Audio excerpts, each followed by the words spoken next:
We are all heading to the year 2021 with that joy, with that hope, with a lot of expectation heading towards a beautiful year ahead. But let's just pause for a minute. Look back how the year 2020 was. A year filled with some amazing experiences.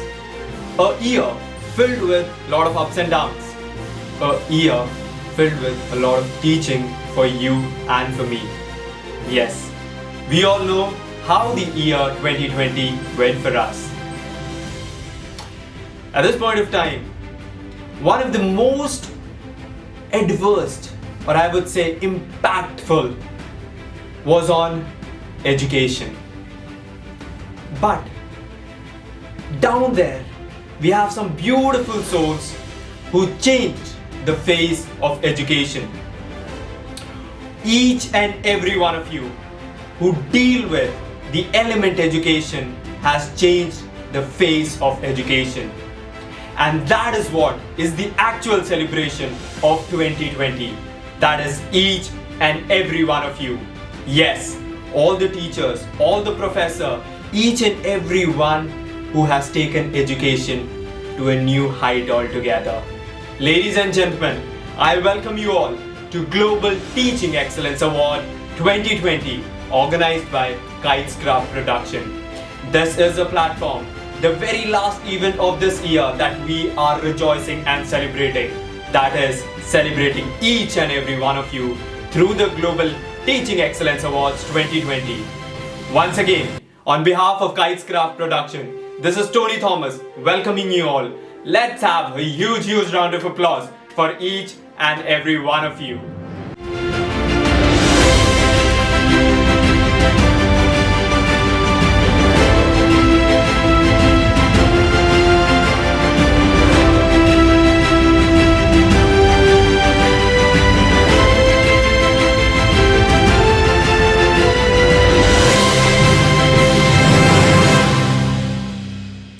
When I look back, this association, this journey with Craft Production has taken a beautiful ride, and number of events, and a lot of beautiful experiences with some of the most amazing eminent personalities out there.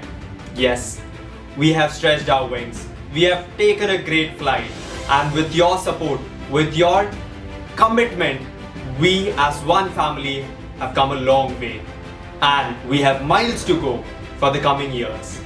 With this beautiful thought, with this in our minds that yes, through education, we are going to change the face of the society altogether. And now, Craft Production has taken up this responsibility in celebrating each and every one of you. Today, through the Global Teaching Excellence Awards 2020, we are going to award all those personalities who, through their dedication, through their commitment, have brought a difference in the society. And this is an opportunity for each and every one of us to award you. Yes. And we are really honored and blessed during this award function to have with us Professor Dr. H.K. Sardana, the Chief Scientist at CSIO, all the way from city beautiful Chandigarh, joining us as the chief guest. Thank you so much, sir, for accepting this call and for your blessings.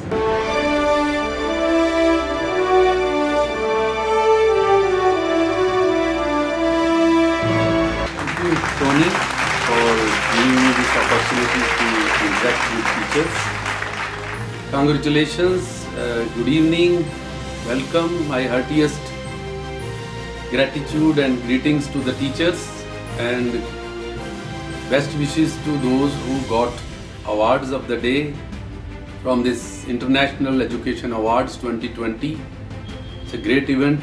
We all look forward to such an event where we feel like meeting our colleagues and sharing our awards. Now, thank you for this good work that you did to the students, which has brought laurels to your institution and to yourself. My interaction with you is to have more from you. You know, it's like Dil Mange More.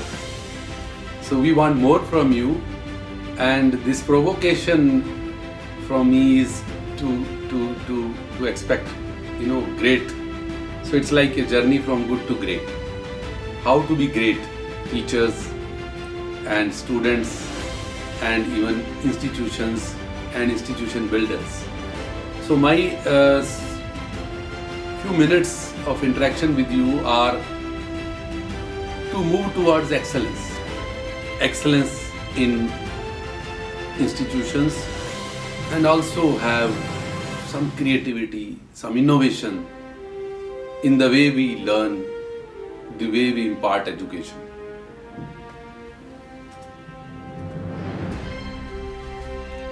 If I consider my opinion, some professions like teachers in their career, indicates as if they are individuals, and we impart education to students and make them as great individuals.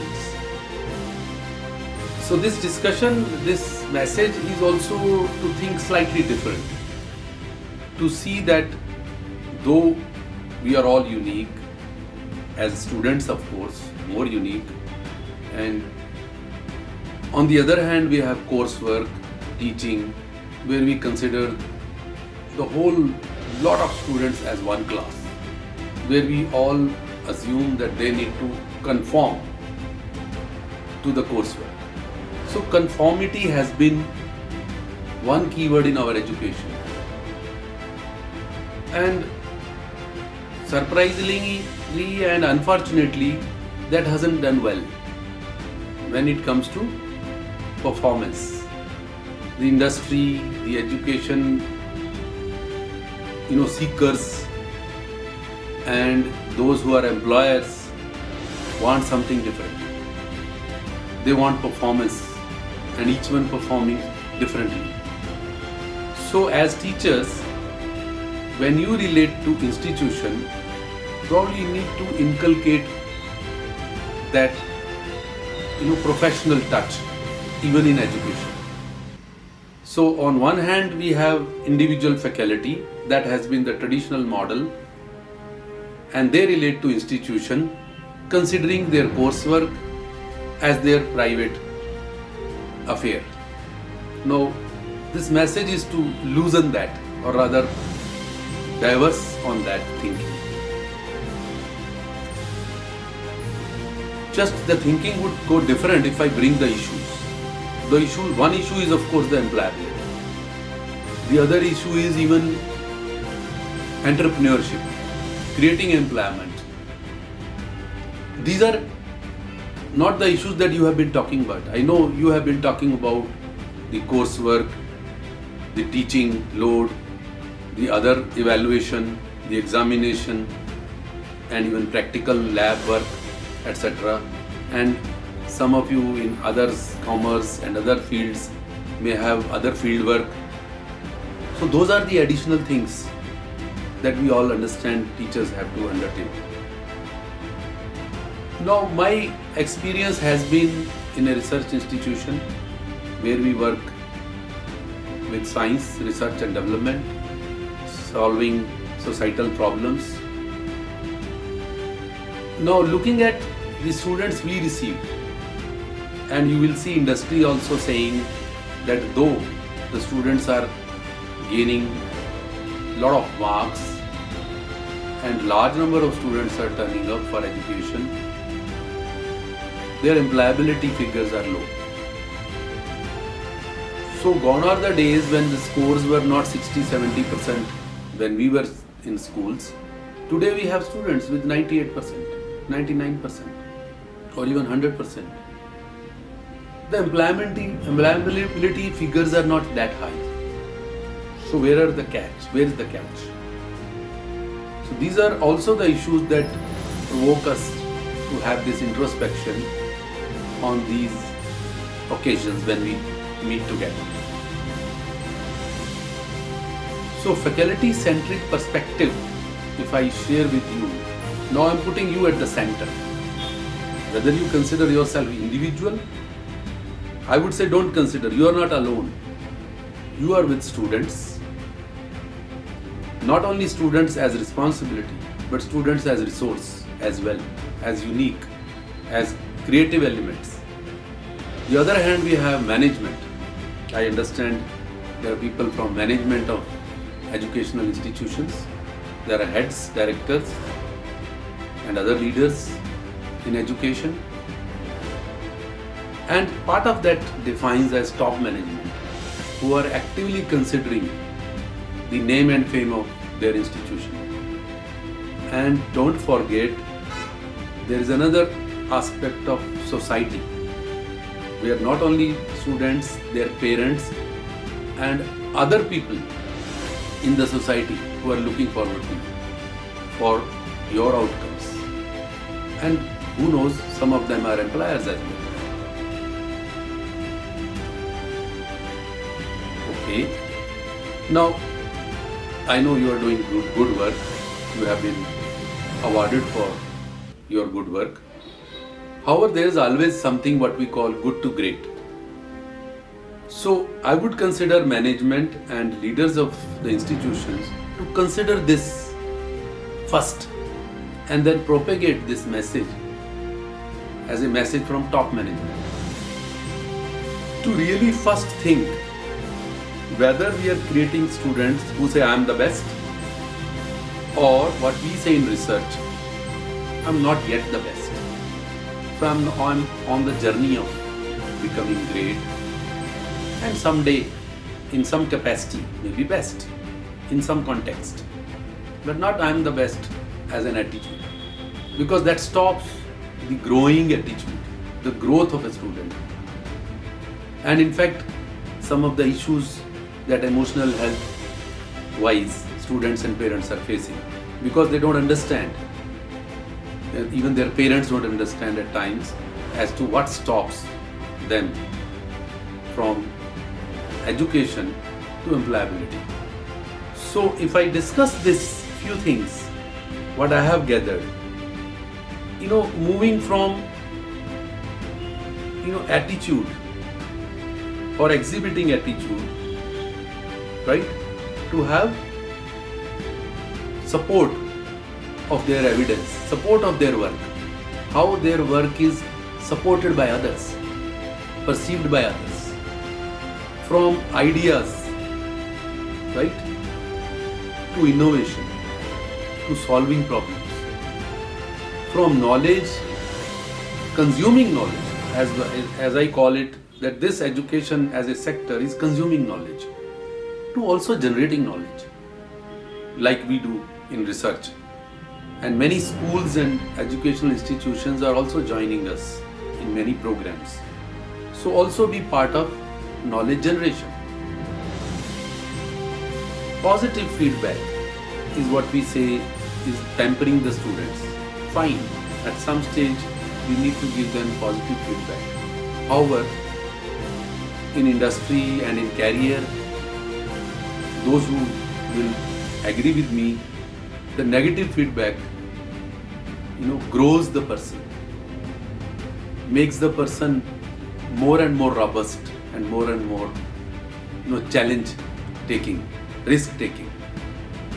And when it comes to teaching, not the course, not the syllabus, but discourse or open literature or anything related to the coursework. So from intelligence we move to intellect. So there are ways of becoming from good to great, or creating an excellence in the environment, in the ambience of the institution. So some of these are, in fact largely these are the concerns of top management for such institutions, and few of them, when teachers participate, will be passed on to teachers. So this might surprise both management and teachers how to handle such load. Shall I call it load?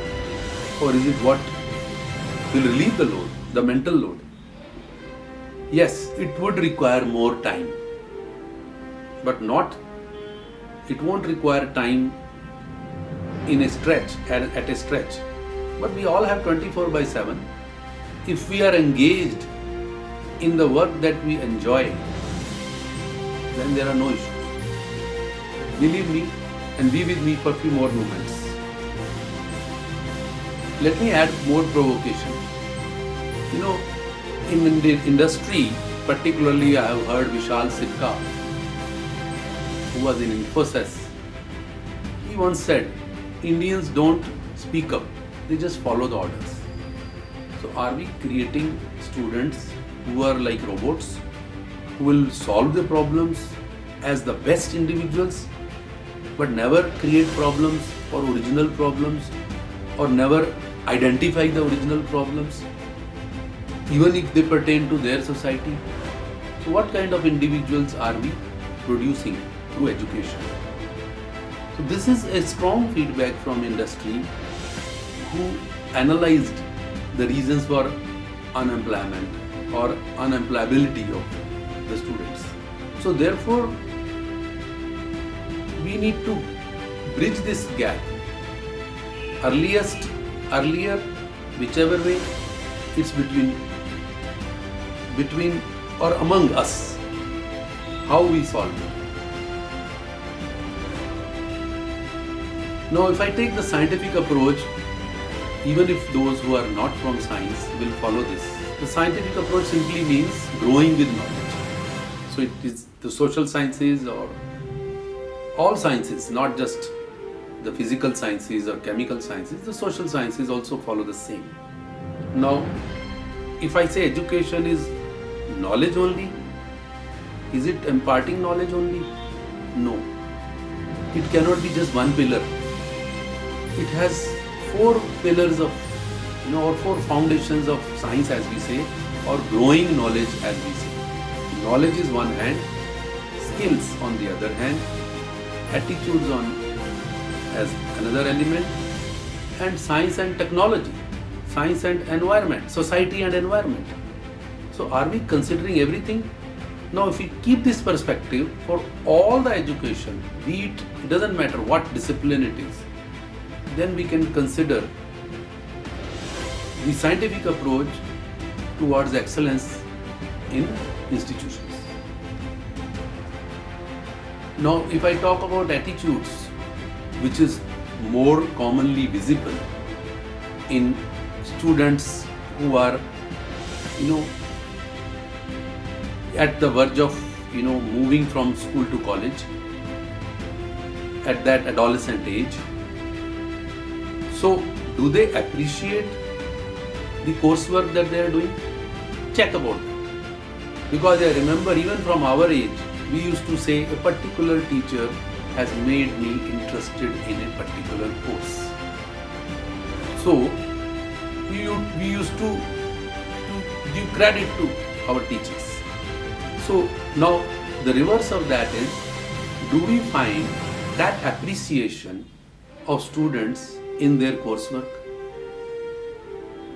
Are they interested in that coursework which I just shared? Not at a later stage when we grow up to recall our teachers, made us interested in that. Not as a post, education analysis. But as teachers now, observing much ahead that the students are interested. Not that we create an environment where we all take education as a load, examination as a load, and the only other entertainment as liberation. No. Do we consider engagement in our coursework as enjoyment?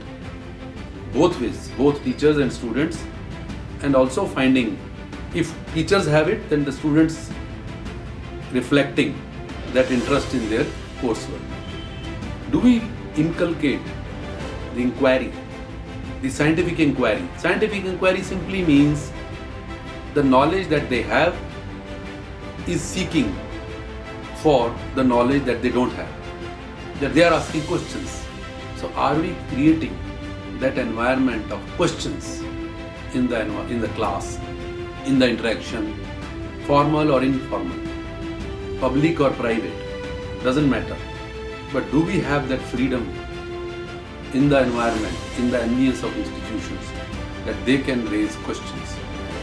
And from there they move on and we all move.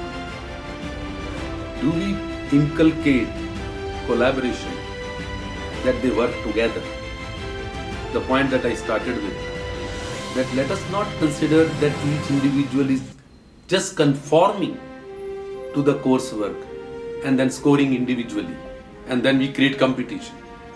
Unfortunately, that has been the understanding of all of us. Now, if we create collaboration, now that makes the bigger change in the educational institutions. Whether it is collaboration among students, collaboration among teachers and students, collaboration among teachers and teachers, collaboration among different teams, that creates currents and connections within the campus in an altogether different way. Do we have safety concerns? Because the moment we create this liberation, this freedom of action and expression, then there might be some issues on who takes care of their safety. Even the parents may start coming up to see safety. Initially they may come up to say whether there are more resources required, whether there is more time required, whether there is extra timing, etc., or extra material required, and many such questions. That is where top management has to consider. So safety in general of the students will remain responsibility, that whatever they do, like they do in home, they have an environment which is free enough to grow for their growth, and at the same time safe from the larger out of bounds perspectives. And in that safety, do we have what we call stewardship? Can they lead others? Can they take a pride in helping others? Can they share what they know well? Can they do what they do well to others? So this is, now you will find, instead of education, we are talking about attitudes. Because attitudes are visible in the society for initially the students, and sometimes they are visible as emotional health issues also. So therefore, this is high time, and Corona has brought us to think about the mental health. And I would say attitudes are the symptoms individually and collectively in that sense. Now, even if I say about knowledge, when we teach knowledge to researchers, the scholars who are producing publications and literature search, and when they work for new knowledge generation, then that comes to the textbooks that you teach. So, though that's not the responsibility at school level, but in general, even while consuming knowledge, we need to make students be somewhat critical, as I mentioned, in terms of questions, in terms of their lack of understanding, in terms of gaps in understanding, in terms of refining their own knowledge by becoming open to new sources of knowledge, as well as even making their own constructs of knowledge. So, keeping them abreast of other developments in the field, not just from news media. From today, you can have Facebook sharing you all kind of such forums where students can have complementary, additional, S&T as we call it, forums, science and technology forums, and other forums, societal forums. All kind of forums exist, and who knows, you can even create your own forums where you become repository of such new knowledge, information, and then grow with it. So generally, to see that their understanding in their subject matter improves is not the content or quantity of the coursework that is covered over time is the means or is the end of education. It is the understanding and other issues that I mentioned in terms of attitude that grows with time is the measure of education. Now, if it comes to skills, these are the visible things that top management can see in their students. Can students or do students have initiation and planning? No, this might sound, what is it to do with education? No, whatever they have learned has to go in initiating something, planning something. And then when it goes from initiation to planning, it requires other people also. because an individual alone will not be able to do it. Do they perform some kind of activities? Do they record some data? Do they record some activity if they visit, if they explore, if they do some outreach? Do they record some observations? Do they make some notes? These are some of the observational issues from teachers to students and also from top management to teachers. Do they analyze and interpret and report? So do they write originally anything of their own? That is the symptom as a performance measure for educational institutions. Now for teachers too, those who are in science can consider, and these issues are very common even to other sciences. Can they inspire from nature?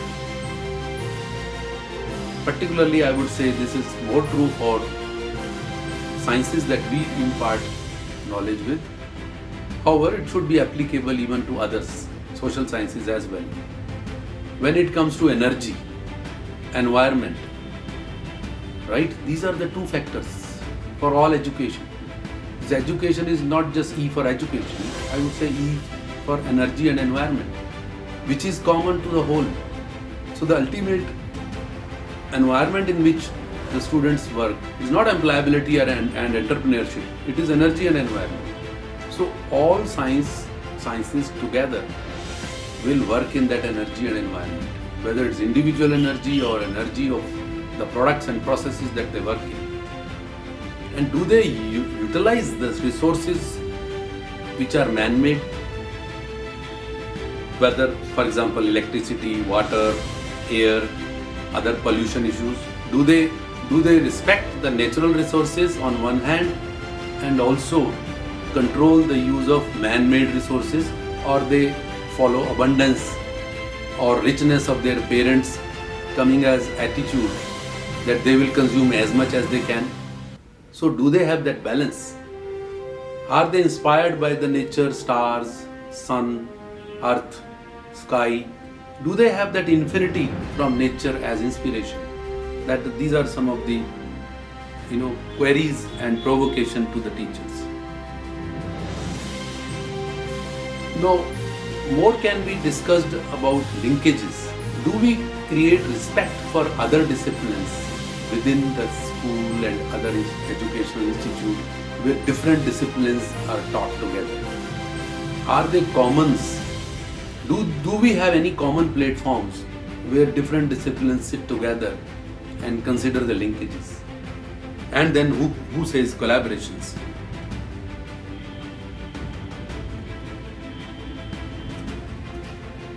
Now, the other major issue that top management particularly can see: are we innovating continuously?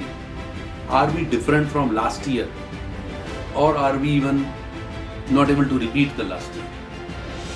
These are two questions that can help, or it's the same question that can help top management see how good we are innovating.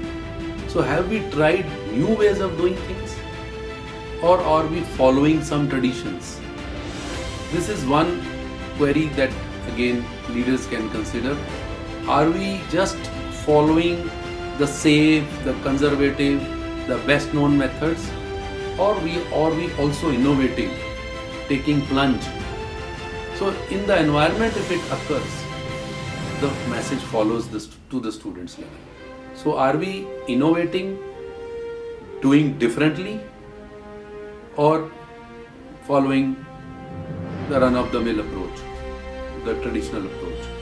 And it is quite likely that could happen in education, that sometimes we don't even dare to innovate because of the phobia we might have. In any case, you all must have innovated towards virtual teaching, whether you liked it or not. However, this was also an innovation which was forced by Corona. So I hope the best of those lessons can be made as a practice, that we would innovate every year. We would do things somewhat differently every year. Now, the institute must build this idea to action or idea to invention, to innovation, to incubation. The schools and early education all need not have everything. However, they must create the culture of innovation within the campus, within the school campus. That remains the responsibility of the top management, whose job is only to create that ambience. That's all, and let them free. So they create the environment and keep the freedom as a value in the institution. That's it. Rest should follow, and I believe, and I rather advocate that would follow. Now, considering each individual as a doer, this is not to say that we are making the students or even teachers just taskmasters or just pressure creating situations. So from pressure of teaching, of pressure of education and examination and evaluation, we wish to create an institution which is excellent, which is bubbling with excellence, which is more towards freedom of expression, freedom of action. So whatever ideas come to individuals' mind, they have the way of evaluating themselves by performing their actions and even performing their results. So on one hand, we are advocating doing. On the other hand, we say we want to create human beings. So how to be a good human being? So the being part is the free part. The doing has been going on. Students have been going extra classes, coaching. They have been doing. Doing has gone already too much. Where is the human being? So instead of pushing the extra doing, we believe in enjoyment in doing and engagement of mind to action. And that is the freedom environment that I am advocating. So from doing to being, creating a balance is one of the messages. And that's not all. So have a balance of doing and being on one hand, but there's more to share with you, which I enjoy sharing. Of course, the first thing remains to be a human being. So the last part of my message is to be. The first thing is to be, to do. Yes, we have been doing. The balance of to be, to do. But that's not all. That won't make the individual active and contributor. To see, as I mentioned, when they record, they observe, they analyze, they report. To see, to tell the society. If education does not generate further dissemination to other members, even to the parents. If a student is sharing something to their parents, that's good enough as dissemination. So they must be able to see and tell as well. So my message at the end is to be, to do, to see, to tell. And if we create such individuals in educational institute, so if I were to summarize, first was to move from to do to be. That is something a pity that we have to create that balance. Long time we have been in education doing, lot of doing. So have more being in the institutions. And not only that, that will be the first betterment. The next betterment is to be observing, to be going out of the environment in which they are studying, to see that their education is applicable and to see where it is applicable. So to see, to go out, to observe, and then to tell whatever they see, they do, they act or they observe, they share. So to analyze and to tell. to something original that they tell becomes their output. So, to be, to do, to see, to tell is the message from me, and it is a message from Indian mythology.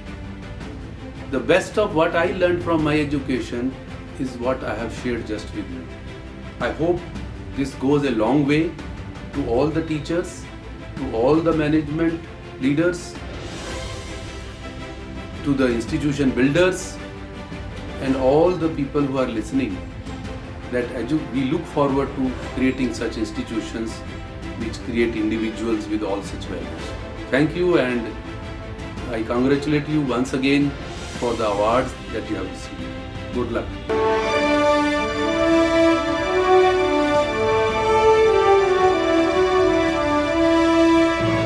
Thank you so much, sir, for your golden words, your enriching words, and above all, always being the backbone and support for Kites Craft Production.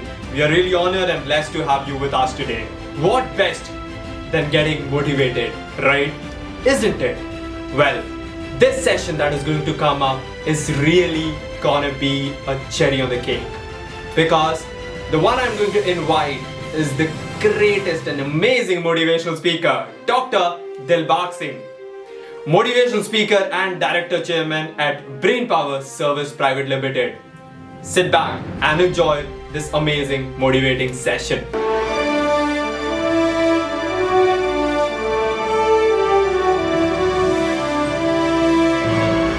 Hello, all the educationists, all the educators, teachers, principals, and distinguished guests, whosoever is watching or interacting with us, from the various part of India and world, right? Now, today we are going to discuss about a very, very important topic that is called emotional intelligence. Earlier we used to talk a lot about emotional, that is intelligence, IQ, intelligence quotient. Definitely, intelligence quotient has a different role to play in our life. But now, of late, like in last 20 years or so, a different term has come, into the picture, which is known as emotional intelligence. Now, what is emotional intelligence? Before coming to emotional intelligence, let's talk what is an emotion. So there are different emotions, and if I define emotion, it's simply mental state that arises spontaneously rather than through conscious efforts and is often accompanied by psychological changes, right? For example, joy, sorrow, laughter, weep, anger. Whenever we feel angry, we start, showing that anger, and we laugh, we start laughing. Whenever we, listen to any joke, watching some movie, we laugh. And, that manifests itself, And on the other hand, whenever we are feeling scared, we are feeling some fear, and all of a sudden that is visual, that is, visible on our faces. So that is called emotion. It erupts spontaneously, because once a trigger comes from outside, or a trigger may happen inside, that those emotions are manifested, right? And then if that is called emotion, then what are feelings? Feelings simply means these are undercurrents. What feelings are? Feelings are mental associations and reaction to the emotions, isn't it? Emotions are, burst out, when those feelings are very intense. For example, laughter, it's a feeling. Feeling good in yourself is, happiness. Then feeling guilt it's a feeling. Guilt is a feeling. Self-pity is a feeling. These all, resentment is a feeling. Sometimes you can mask yourself. There is no need to, talk about that I'm resentful towards you. You just have that resentment in yourself, and we can easily mask. But as far as emotions are concerned, it is clearly defined, those which are visible, right? It is reflected in the tone, it is visible on our face, it is visible in our eyes. Those are called emotions. So laughter, weeping, scared, and very much annoyed, and those things are visible. But feelings are undercurrents. Resentful, guilt, self-pity, these all are feelings. And sometimes these things are called moods also. When these moods are prolonged, for example, if I feel, always I feel dismay, distraught, dejected, and slowly those feelings and those moods turn into our emotional traits. Sometimes we say this person is generally grumpy, isn't it? Sometimes we say this person is, he always looks angry. So because when a mood is prolonged for a long period of time, sometimes for 2 years, 3 years, 5 years, that thing become our trait. For example, we talk about Mother Teresa, we talk about Mr. APJ Abdul Kalam. So whenever anybody who has met ever in his life Mr. Kalam, I met him once, so that childlike smile is always there on his face. Though when I met him, he was around 70 or 70 plus. But you see, we could see that childlike smile on the face, sparkle in the eyes. That thing is quite visible, because that joy, that happiness is reflected. So that becomes, and then few people are always looking grumpy. There was some even Amitabh Bachchan once upon a time was known as angry young man. So he would be always looking like this, always, whenever in any movie like Diwar or Sholay or Janjeer, and then series of movies came and he became angry man. So always on the posters he would look, he will give a very, scary or sometimes, dared looks. So this is called emotion. And then emotions generally are triggered by moods, because moods are underneath current. For example, there is an ocean and that ocean is standstill. But under those emotions, there are down currents. Those currents are feelings, moods. And when those feelings and moods become intense for a long period of time, those become our, emotional traits. Now, what is emotional quotient? Emotional quotient is simply means the ability to make healthy choices, isn't it? The ability to make healthy choices based on accurately identifying and understanding, as well as managing our own emotions, right? Understanding, analyzing, and managing our own emotions, as well as the emotion of other people. That is called emotional intelligence. That is called emotional quotient. If I talk about, a great Indian technocrat, engineer E. Sridharan, whenever I hear him, or when I listen to him on any television or on any his talk shows, it shows that radiance on his face, that ability to interact, balanced emotional. This engineer E. Sridharan, who is also known as a metro man from Kerala, wonderful personality, one of my role model. He took up number of projects, one project after another project. Reason? Emotionally balanced. Then we talk about Mr. APJ Abdul Kalam. The person served India for years and he created history. Reason? Emotionally balanced. In this way, you may talk about Azim Premji, who has donated almost 90% of his personal wealth. Isn't it amazing? This is called these people are emotionally balanced. Even if I talk about Martyr Bhagat Singh, if I talk about Martyr Vikram Batra, these all people are great examples of balanced emotions, right? That is called emotional intelligence, because emotions are part of our lives, my dear friends. But these emotions, sometimes when these are erupted, manifested, these things create problem. And that is what problem nowadays you can see all around the world. So people are getting into the war, people are getting into the word of war. What a beautiful way to, people sometimes write one line on the Twitter, one line, and then that Twitter can create war. That Twitter can create riots. Reason? It's all emotional intelligence. Because we people, including I, we have never bothered about our emotions. Reason? We always call it, it is natural. Chalta hai, hota hai, it does happen. No, it doesn't happen like that. Because if I talk about Dalai Lama, if I talk about Mr. APJ Kalam or Engineer E. Sridharan, who handled, different project. I was amazed by this person. He took up the first project at the age of 60, Konkan Railways, completed in 7 years, stipulated period of time. Second project, Delhi Metro, age 67. He completed the first leg in again 7 years, right? How he could do that? Because he had to arrange funds, he had to, manage people, there were political pressure, there were people around, different states, sometimes funds problem, sometimes technique is problem, sometimes technology is the problem, sometimes manpower is the problem, but still these people, how do they move on?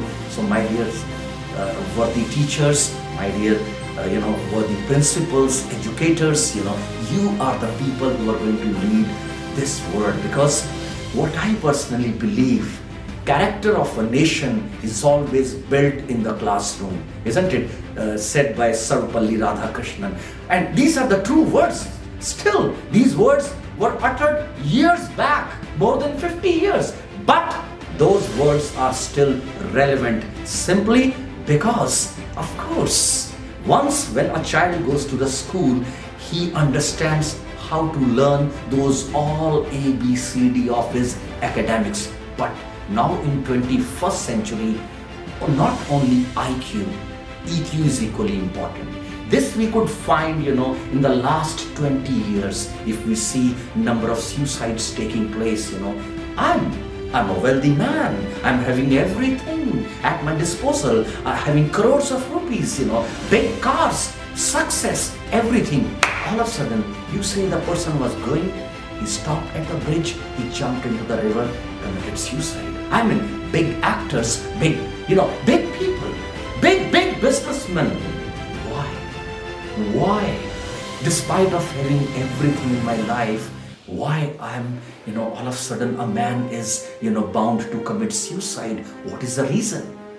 Then so many, psychologists, so many social workers, they thought about it, that I'm having everything in life, but still there is something missing in my life, and that is called emotional intelligence. So my dear friend, even critical thinking is part of emotional intelligence, and all of the educators who are sitting here who can well understand me, because you people are an epitome of emotionally intelligent people. I today got a chance to interact with you so that I can put forth my views on emotional intelligence, because it is simply the ability to make healthy choices. There is a great man, Viktor Frankl. Viktor Frankl wrote a book, In the Search of Meaning of Life. He was a great, psychoanalyst. Of course, he was, part of this Sigmund Freud and Carl Jung and, Alfred Adler, in the during the Second World War, when Jews were, were killed and there was a lot of chaos around in the whole Europe. This man was, took as a hostage and taken to some concentration camps. Viktor Frankl, In the Search of Meaning of Life.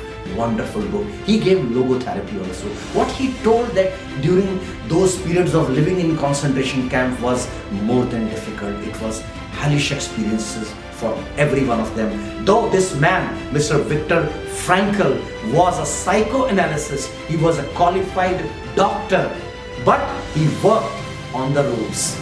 He worked for the railways. He worked in the -degree temperature. He worked as a laborer. What he could say? Situation can't take away anything from you. Situation can take away all of your wealth. Situation can take away your all money, your relationship. But situation can never take away your freedom to choose. Isn't it, my dear friends? My freedom to choose is always with me. What I need to do and what I don't need to do, that is called decision making. Only an emotionally intelligent person can take this thing, that in that way wholeheartedly. I mean, there is a loss in the business, setback. Why? It's a big question when students are selected and gone to the prestigious colleges in India, like even IITs, big institution where your future is almost settled. The person is 90 percentile, 99 percentile, and why does he commit suicide?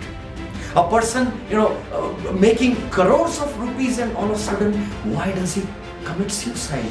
One of his girlfriend left him, that's why he committed suicide. He could not get the highest package, that's why he committed suicide. He could not tolerate the competitors, that's why he committed suicide. Why? Reason: EQ, emotional quotient. And now, after discussing what is emotion, what are the emotional traits, and of course feelings are always there, because sometimes there are triggers inside me, isn't it? Touch, taste, see, smell, and hear. These are the 5 senses through which we generally experience the whole world. Sometimes just smelling, it brings feelings. For example, your grandmom, she cooks good paratha, and all of a sudden you are moving in a market, and all of a sudden the same kind of aroma it touches your nostrils, and all of a sudden there's a goosebumps. All of a sudden you start remembering about your grandmom. Yeah, these are the parathas made by my grandmom. Even smell, even a color, even a touch of somebody can give you the soothe. As sometimes you're feeling very sad, and somebody puts hand on your shoulder, and all of a sudden you feel full of power, full of strength, full of courage. Reason is what? Again, the triggers. Those triggers are inside us. Sometimes there are external triggers. You look at something and all of a sudden you feel, and all of a sudden those emotions are triggered. Sometimes you do not look at anything and automatic thought process triggers. Those automatic thought process in me, it triggers those emotions. So my dear friends, we all are people who are experiencing emotion, and let's not be judgmental about emotions. For example, anger is required.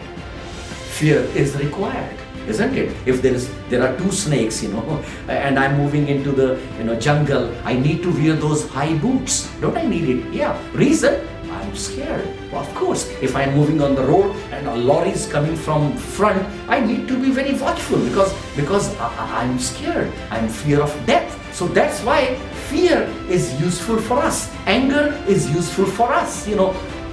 All the emotions in this world, somehow I cannot be judgmental towards them. Even sorrow, we cannot stop becoming ourselves.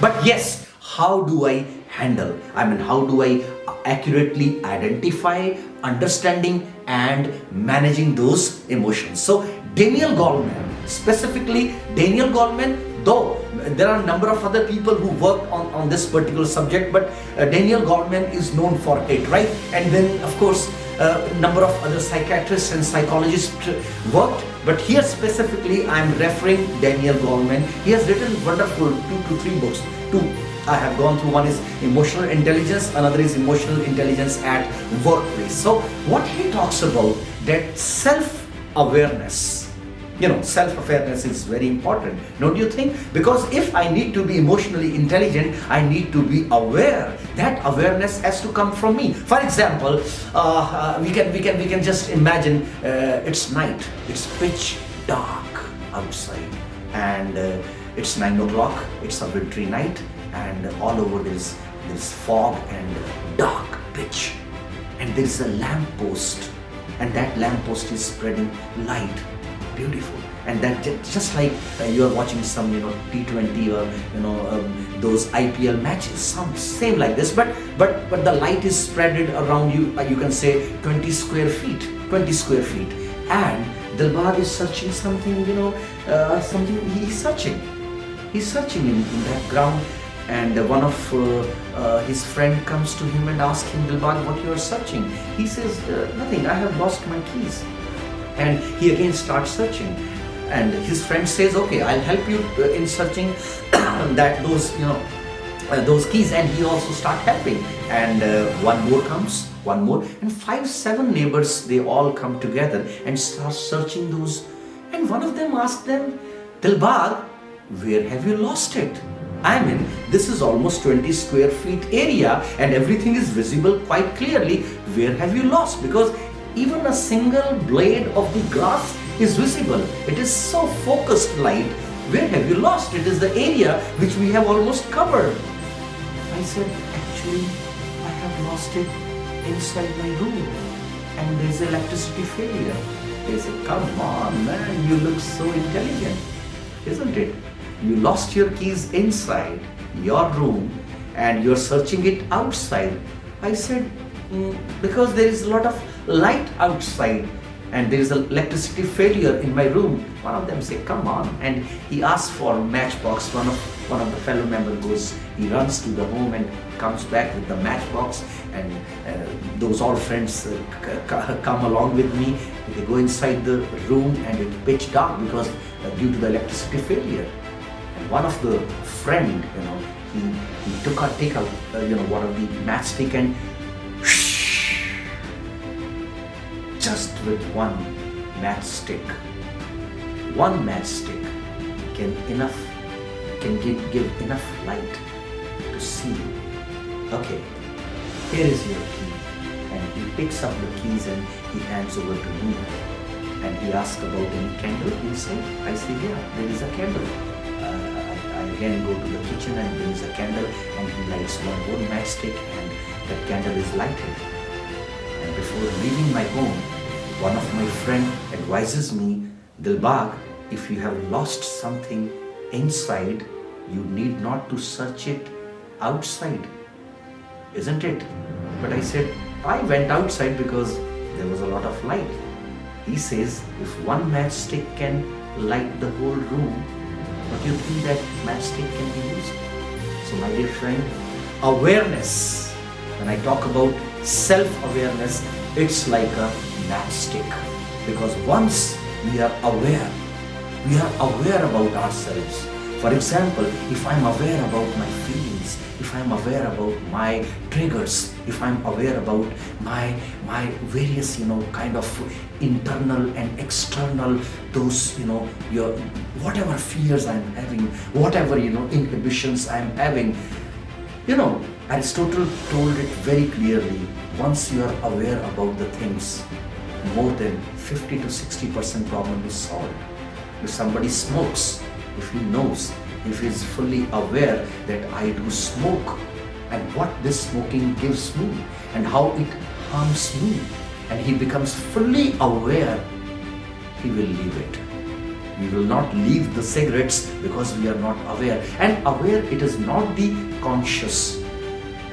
For example, we say he is a conscious person. He's conscious simply means my five senses, touch, taste, see, smell and hear. These five senses are working fully. It means I'm conscious. Hosh mein hu main. But that conscious is not awareness.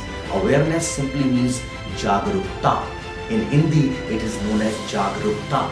Once I am awakened from inside and I know about myself fully, that is called awareness. So my dear friends, if I want to be an emotionally intelligent person, or I can say that if I want to enhance my EQ, then I need to be emotionally aware.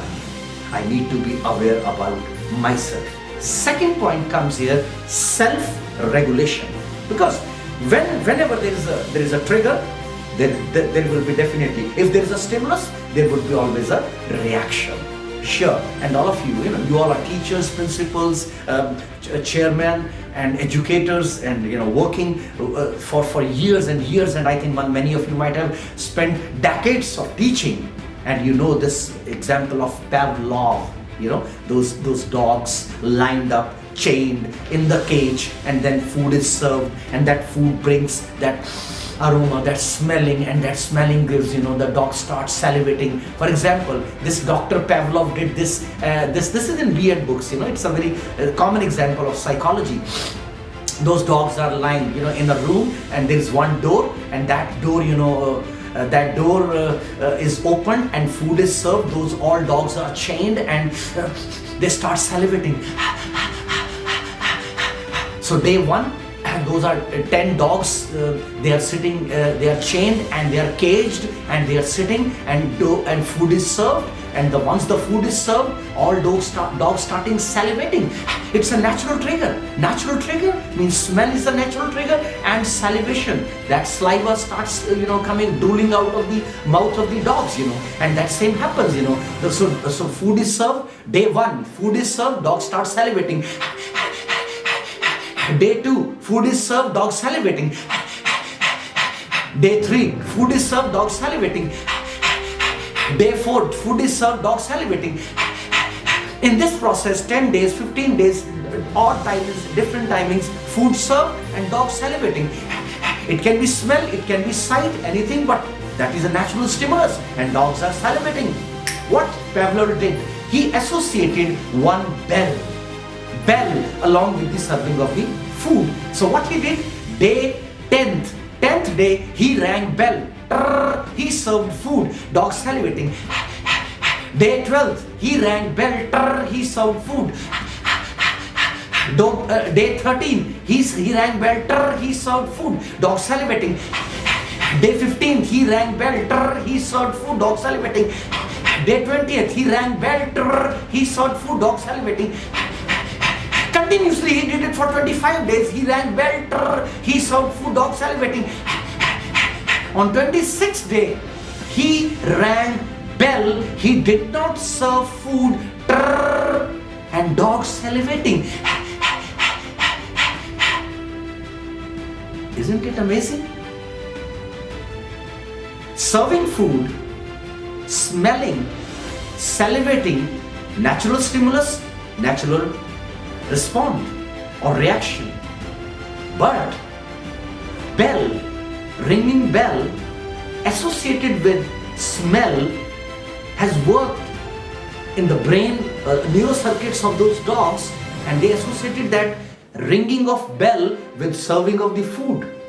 The food was not served, means there was no sight, no smell. Just by ringing the bell, dogs started salivating.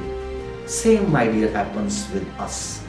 There are so many triggers, and there is a part in our brain that is called amygdala.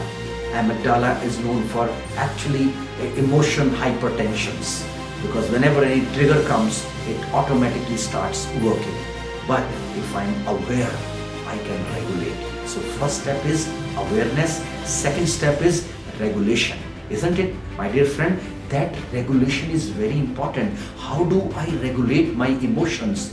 Anger is there, fear is there, weeping is there, ecstasy is there, excitement is there. You might have seen people, India-Pakistan match, Shoaib Akhtar is just zooming, he's just zipping through, and we are, come on, Virat Kohli, come on. I mean, different player, perhaps now Shoaib Akhtar doesn't play, but any fast bowler is charging in, and the crowd is on, boy, come on, and all of a sudden that ball is, hit, and then crowd is exhilarating, and all of a sudden one of the fielder comes in and he catches, and people say, oh my God!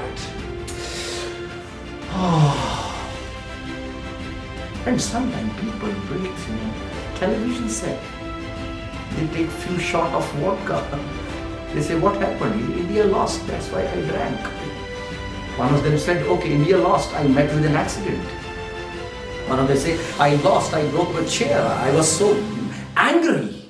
But once I'm aware, once I can regulate my feelings, we can easily handle those situations, my dear friend, right? And then third part comes motivation. Motivation is again part of emotional intelligence. Whenever we feel demotivated, I talked about, number of, suicides, number of, the things happen. There are setbacks, business setbacks, or loss of the job, loss of love, loss of, wedding, or loss of, there are divorces, and all of a sudden people, if I can regulate, or we can regulate our emotions because of motivation. There are two types of motivation, my dear friend. One is intrinsic motivation and other is extrinsic motivation. Intrinsic motivation is always guided by our inner self, isn't it? For example, you might have heard about Arunima Sinha. Arunima Sinha it's a word known name. 23 years old police constable traveling in a bus. Few goons, they come there and they try to snatch away her belongings, and she scuffles with them and she fights with them. She puts up a brave face and she's thrown out of the train, and she falls outside and she lays on the railway track for 15-16 hours. Number of trains passing by, and chops one of her leg, and other leg is multiple fractured.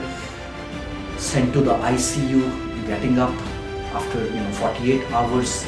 Mother tells her that you have lost one of your leg. She's of course distorted, dismayed for a moment. And after a few hours, she says her Mom, there was a dream to scale Mount Everest. Now I'm going to scale Mount Everest within hours. And you believe it, my dear friends, it's a success story. She scaled Mount Everest exactly after 1 year or few months. She scaled Mount Everest. What was it? Intrinsic motivation. You can see so many things around yourself also, don't you see? Your parents, your students, number of your neighbors, people living in your neighborhood, your relatives. Reason? These are the people having intrinsic motivation. One is extrinsic motivation, the motivation we derive from outside. People give pat on our back, we feel motivated. People, boost us or boost our morale, we feel motivated. Same example we can take of this cricket. 20 runs, 10 balls. And people in stadium like Bangalore or somewhere in Indore or somewhere in, and people are, come on, India, they're shouting like it's buzzing, and now one of the players is playing and he's so, filled with enthusiasm, and he runs between the wicket and out of those 10 balls, he can hit those 20 runs, that is extrinsic motivation. But extrinsic motivation is of no use until unless we have intrinsic motivation, skills in ourselves. So sometimes self-positive talk, and sometimes those positive, gains, and those positive imagination always give us intrinsic motivation, and we say, don't worry, dear friend, this time you couldn't, no problem. Next time we will surely do it. So, my dear friend, all the educators, all the principals, worthy teachers, I tell you, my dear, this intrinsic motivation, if I talk about those all people, whether it is Mr. Shah Rukh Khan or Mr. Sachin Tendulkar or Mr. APJ Abdul Kalam or Mr. Engineer E. Sridharan, these are people from different areas. These people are from different areas. Some of them are actors, players, entrepreneur, businessmen, then industrialist, and then social worker. These all people are driven by their intrinsic motivation. So whenever they feel low, they always boost themselves with intrinsic motivation. Next comes in this emotional quotient, these are the 5. First is self-awareness, then self-regulation, then third is motivation, intrinsic motivation specifically.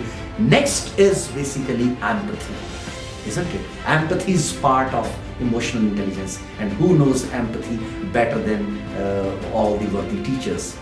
Whosoever you are, whether you are owner of a school, principal or a chairman or managing director, all you have been through your teaching experiences, because a principal, the journey of a principal starts with teaching, first day teaching in the class, because I myself started my career as a school teacher. I was appointed at the age of 22, PGT teacher, postgraduate teacher, getting my economics degree from campus Punjab University, 93 batch, and fully loaded with confidence and enthusiasm and those kind of, changing the whole world. And dear friends, tell you, I served in the school for 3 years. Those were the youngest year of my life. 22, 23, 24, and later on I joined college, and that teacher is still in me. Whatsoever I'm doing, it is because of my teaching skills, and a teacher is always empathetic. Empathy simply means putting yourself in the shoe of other person and feeling, having those, feeling how the other person feels. It's very important, isn't it? When you deal those, young children of 5th class or 6th class or 10th class or 11th class, so many students are underperformer, they could not perform, and you know very well they need motivation. They need that kind of intrinsic motivation. But before that intrinsic, they need extrinsic motivation. So once you are intrinsically motivated, definitely you will be always extrinsically motivating your students. So extrinsic motivation always you can give to your students, but first you need to have that intrinsic motivation, my dear friend. So that is very, very important, extremely important. So this is the fourth, means motivation. This is empathetic attitude. But how that empathetic attitude will come? That will come only once you drive yourself. Because once you feel empathetic towards a student, you get that kind of motivation from that student. You go and you put your hand on the head or the shoulder of the student and you motivate that student. But you cannot motivate that student without empathetic attitude. Now, last comes social skills. Social skill is also part of emotional intelligence. And social skill, here I would like to discuss in brief about, intrapersonal communication skills. Because social skill simply means communication. When you communicate with the people, when you communicate with yourself, what I believe, intrapersonal communication is more important than interpersonal communication, because first I need to communicate with myself. So my positive self-perspective gives me a wonderful intrapersonal skill. My positive, self-perspective, if it is positive self-perspective, surely you are going to make a beautiful change, a beautiful, you are going to bring a change in the society, a change in the pupils whom you are handling, isn't it? And then those social skills give you interpersonal skills also, where you talk with the people. You, as a public speaker, you communicate very well. Your language, your tonality, your body language, those all things are required. How to handle people, and there are so many relationships. How you create relationship with a student, how do you create relationship with your own colleagues, isn't it? You are a team. Those teachers who are just, we are interacting, it is, you can understand that if you have 50 teachers in your school, it is a team. Whenever annual day comes, it's a team. Whenever there is an annual sports day, it's a team. Whenever any crisis comes, it's a team. Whenever any happiness comes, it's a team. So that team, the spirit of team, comes from social skills. That is called collaboration. So let's collaborate, let's integrate, and let's work together. So dear friends, these are called 5 different methods to enhance your emotional intelligence. First is simple self-awareness. Second is self-regulation. So you need to regulate those emotions, and that after awareness, second step is self-regulation, and third is motivation. If you are motivated, you can achieve anything in your life, and you can help others to achieve. And that's what you have been doing as a teacher. I must salute, all of you. I must salute. I must go down in front of you, because you are the people who are nation builders. You are self-motivated. That's why you can have empathy always. And if you are having empathetic attitude towards your students, you will always be helping them and always being with them. When those students all of a sudden appear in front of you, whom you taught, and he was only 5 feet, all of a sudden a 6 feet tall guy or a girl comes to you, he touches your, or she touches your feet and says, "Ma'am, have you recognized me? Sir, have you recognized me? You taught me 5th standard." I tell you, when I taught in the school, I taught in 1994, 95, 96. And these guys located me after 20 years on my Facebook. And one of the Ankit Sisodia, my student whom I taught in 5th class, though I was selected as an economics teacher, but I used to go to, for those general awareness and different classroom, filling those periods. So Ankit Sisodia, he sent me one message on my, "Hey, are you the same Dilbag Singh who taught us when I was 7? Do you remember, sir? I'm your student, Ankit." There was still those goosebumps. I can feel it, my dear.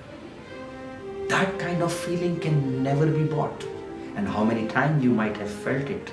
So my dear friend, those kind of motivation, and then empathy, and last but not least your social skills, where how do you communicate with them, and it makes the whole story. Emotional quotient, the ability to make healthy choices based on accurately identifying, accurately understanding and managing emotions of ourselves and emotions of others. Thank you very much.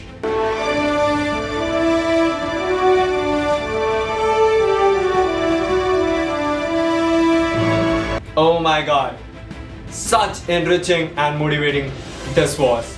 Thank you so much, sir, for sparing out your time and for your presence. We really value and respect that.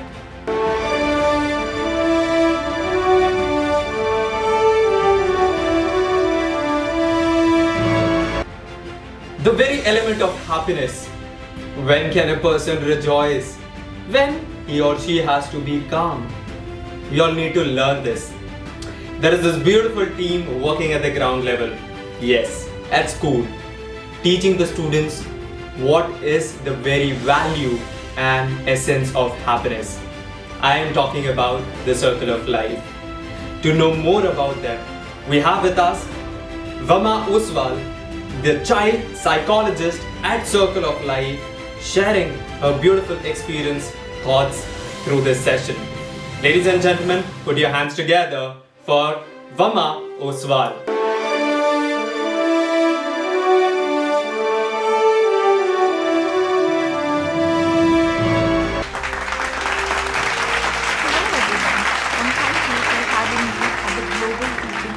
Awards 2020. Many congratulations to all the educators who are nominated for this award. My name is Vama and I'm a psychologist at Circle of Life. We are a team of mental health professionals working on the principles of positive psychology, mindfulness and social emotional learning. Today, I would like to talk to you about how happy teachers create happy classrooms. During the discussion, I'll highlight an aspect of education that often goes unnoticed and which affects not only you at an individual level but also your classroom. The teaching profession has evolved dramatically over time and is reportedly one of the most stressful professions. The pandemic has unraveled the true value of teachers. We know, despite limitations, teachers like you went out of your way to make the lessons worthwhile, meaningful and a lot of fun. The seesaw between mute and unmute saw some wonderful moments of learning experience, both for the students and the teachers. Amidst all this chaos, teacher well-being seems to have even the little priority that earlier enjoyed. At its core, education is about nurturing strengths. It's about growth and learning. However, we narrowly consider this as crucial for only students. But the occurrence of this global crisis has taught us one thing, that things can change. And with that thought in mind, let's start to adapt our priorities again, for we know that you're not only vulnerable physically, but also emotionally. Overall, what's left at stake is our well-being, and this is at the core of my discussion today. Let's not treat teacher well-being as something which is just nice to have. Instead, let's treat it as an essential of positive education. Studies show that a teacher with low health and well-being and experiencing high levels of stress or who is ill at work will not be able to perform to the best of their ability. In fact, I believe I'm not required to cite any scientific research, for your personal experiences are enough to show the consequences of overlooking teacher well-being and happiness. For example, do you remember when you had to teach when you were sick, or you felt overwhelmed with the plethora of challenges, personal or professional, right in front of you? Didn't you feel like you had a lack of energy that you required to deliver a lesson, or you found it more difficult to manage classroom decorum, or maybe you found yourself unable to manage your emotions. Let's not forget your lack of desire to go to work when you were unhappy or struggling to cope with stress. Understandably, until recently, we seem to have a very cliched idea of happiness, something which meant all smiles all day. The newest definition, however, of the word happy involves having a sense of self-worth as you connect and add value to your community and in turn to the world. I am confident that all you teachers can relate to this. As teachers, we are the greatest influence on our students during the school day. Teachers have long known that success in life is not measured by their salary, but rather the impact that they make on the world. But success is also about happiness. Most educators are selfless in their pursuit of a bright, promising future for their learners. When students score well on projects and exams, demonstrate critical thinking and display signs of empathy, compassion, teachers are happiest, and happy teachers will directly lead to a happy classroom. I know some of you at this point might think, are we ignoring student happiness by focusing on ours? But trust me, you can be happy and your students can thrive as well. A classroom should be a space where happiness takes precedence, where children are always met with a smile and positivity. It's a space where their well-being is as important as their academic achievement. One of the suggestions in educational transformation is to include happiness as a school value and identify if students are happy in school. At this point, I'll ask you to participate in a small activity. Think of a teacher that made you very happy. Can you remember the attributes of that teacher, or the virtues they had, or how their classroom felt like? Regardless of what you were being taught, there seemed to be an aura of positivity, meaning and purpose, joy and contentment and understanding radiating from the teacher. A worthy experience to remember, right? Happy teachers are more effective in their day-to-day tasks. Happy teachers smile more. They're more driven to do well. Happy teachers are what we want in our schools and what we want to be. Simply put, happy teachers lead to happier classrooms. So what can we put in place to ensure that the happiness of everyone, you included, is effectively catered to? Martin Seligman, one of the founders of positive psychology, developed a 5-core element module of psychological well-being and happiness, which is popularly recognized by an acronym of PERMA. Seligman believes that these 5 elements can help people work towards a life of fulfillment, happiness, and meaning. Now let's try and explore each one of these elements. P stands for positive emotion. Focusing on positive emotions is more than just smiling. It is the ability to remain optimistic and experience feelings of joy, love, inspiration, gratitude, and hope. Developing it helps to resist holding on to a negative thought and focusing on where we have control. Practicing gratitude is a simple yet wonderful way to nurture positive emotions. Teachers can reflect daily on as little as one thing that they're thankful for. In fact, this can be applied in classrooms as well. Students are encouraged to hunt for the good stuff, where they reflect on a few things that went well or things that they're grateful for. Building positive emotions helps you increase self-awareness, resilience, and improve overall health.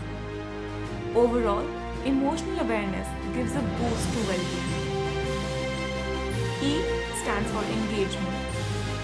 Being engaged in the experiences of our own life occurs when we become absorbed in activities that meet a unique balance of our interests and our curiosity.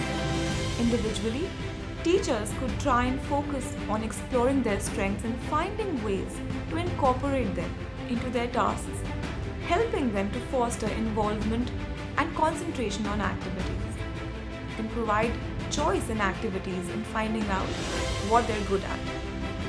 For students, learning their names, sharing personal stories which are age appropriate, inducing a sense of excitement among students by creating spaces for students to participate, connecting the lessons with something your students enjoy doing, by challenging them with something which is not too difficult nor too easy. That was engagement. R stands for relationships. Relationships are the basis of any meaningful learning community. In times of social distancing, it is all the more important to maintain relationships. Just like you schedule your online classes, you could schedule your virtual coffee breaks with your colleagues once in a while. Develop relationships with students by taking time to let them know that you care for them. Facilitate peer learning, problem solving, and discussion activities which promote opportunities for collaboration. In the void of physical contact, it is important to spend time during online classes playing get-to-know-you games, introducing yourselves, and sharing classroom expectations together. Ask students about their hobbies, families, and friends. Help students develop relationships by implementing a variety of opportunities. For example, pair and share. M stands for meaning. Living a meaningful life is in essence related to attaching oneself to something larger than oneself. It instills the sense that there is a larger purpose to life, and being a part of it confers meaning. Taking children with you to help distribute food at the local shelter or volunteering to help plant trees are some examples of taking part in activities that go beyond merely living for oneself. These bring fulfillment and meaning that enhance well-being. Teachers who are already dedicating themselves with the passion and action of teaching children are already showing children the value of a meaningful existence. Lastly, A stands for accomplishment. Having explicit goals in life, even the smaller ones like reading for an hour every day or making an effort to achieve them, are important to well-being and happiness. Achievement helps to build self-esteem, providing a sense of accomplishment. It also strengthens self-belief. Teachers that actively set and try to achieve goals encourage students to develop similar attitudes. Teachers can keep notes of their successes after class or at the end of the week. They can set clear and achievable monthly goals and have a plan for celebrating them over a wine or a coffee with a colleague. For students, you can create a what went well board that encourages students to recognize their successes, which are complemented by balanced and a positive feedback. Now let's talk about the glue which holds all the loose ends together. That is mindfulness. As I mentioned at the beginning of this session, that the teaching profession has evolved dramatically over time and is reportedly one of the most stressful professions. Now, we may not be able to eliminate all the stress, but what might help is a way to address the social and emotional demands of today's classroom. And we can exercise a certain level of control over our well-being. Mindfulness is one simple way to assist educators. Now, we know that across cultures and classrooms, we're familiar with teachers asking students to pay attention. Mindfulness can be explained by taking a cue from this common expression. Just like you encourage your students to focus on what is happening in the class, their present, and nothing else.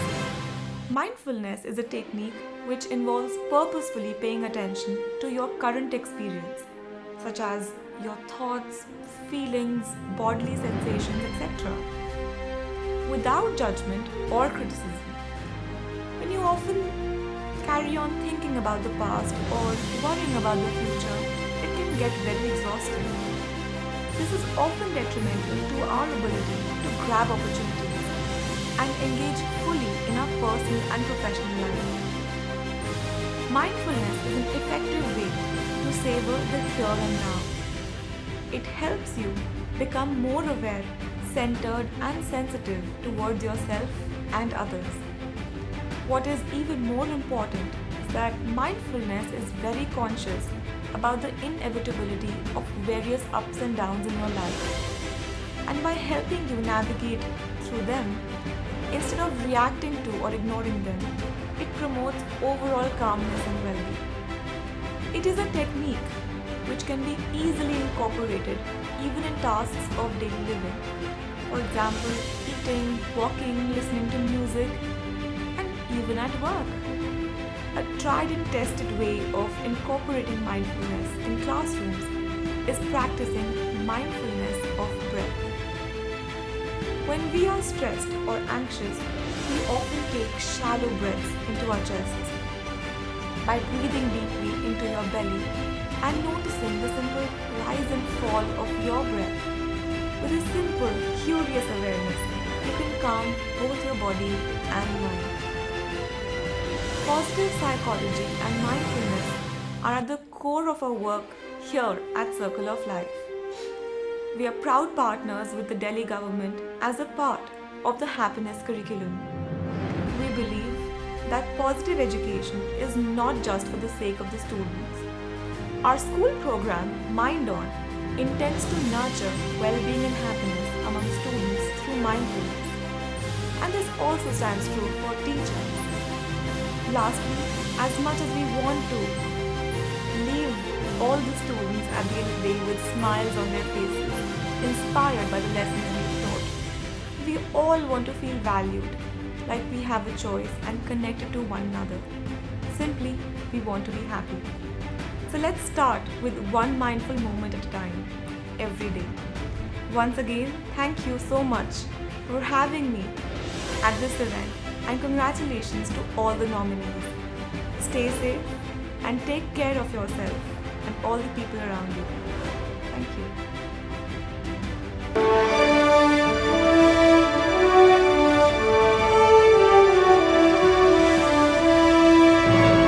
Such a tremendous job with this beautiful sharing. And after this session, I'm sure we all know the value and essence of happiness and how every child deserves it. Thank you so much, ma'am, for your valuable words, for your presence, and sharing your experience with all of us. We all know that the Circle of Life has this close work with the Delhi government with this happiness curriculum that they are doing. We wish the team all the very best and look forward for more such fruitful sessions.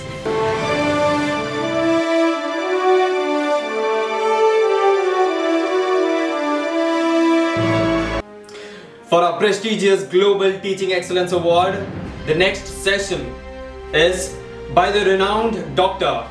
Chandra Kanwar Bhardwaj, the founder chairman at Gyanam Suvigyanam. Ladies and gentlemen, put your hands together for Dr. Chandra Kanwar Bhardwaj.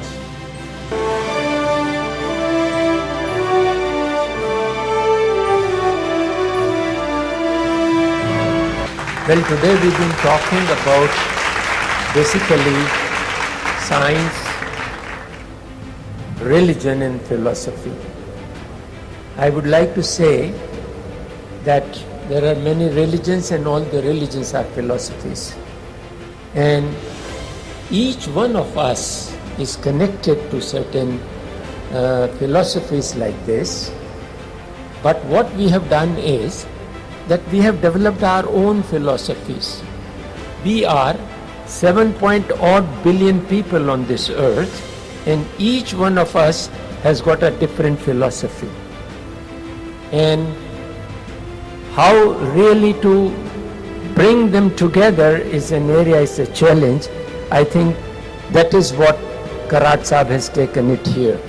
And I am very sure for all the solutions on which we will be talking today and in the deliberations in the conference. I would like to say that philosophies will decide the psychology of a person, and psychology will decide the behavior of a person. Now, how to really bring one particular philosophy together, which should be common, So I would like to throw some light on this aspect, that what I could see in my 25 years of looking for it, because my mother did genetic engineering in my case. She wanted that मैं विज्ञान और अध्यात्म का समन्वय करूं. I should work on science and spirituality when I was in her womb in 1941. And that meditation on her part brought the change and that transformation.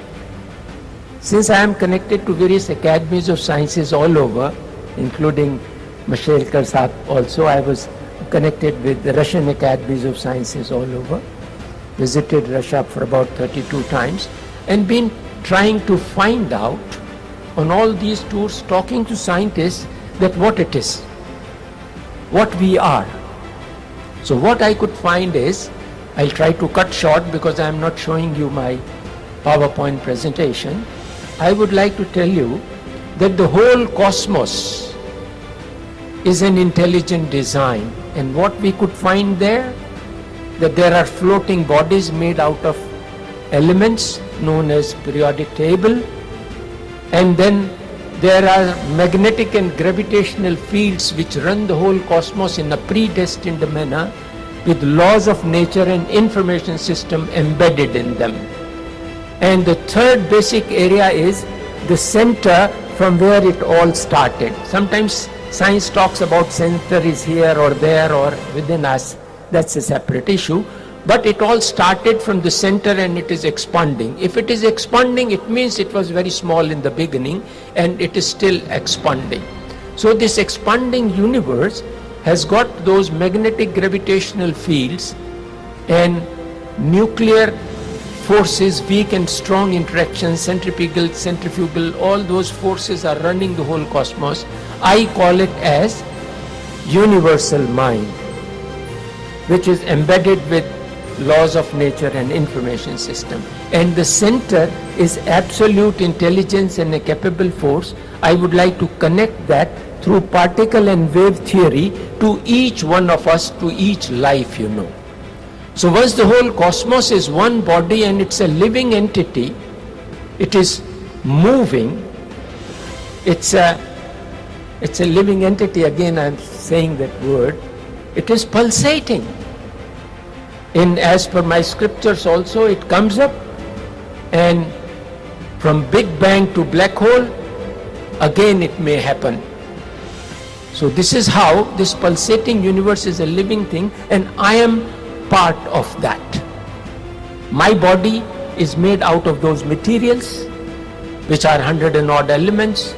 So we could work that how these elements could be created was a wonderful experience, because 25 years have gone into this.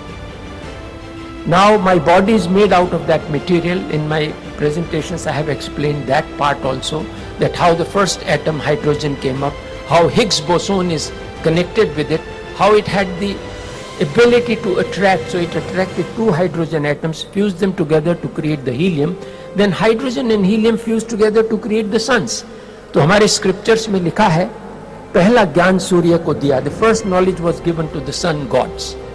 Now these two suns are creating other elements. Is a beautiful area, that one becomes a pulsar in the center, another sun which is revolving around it.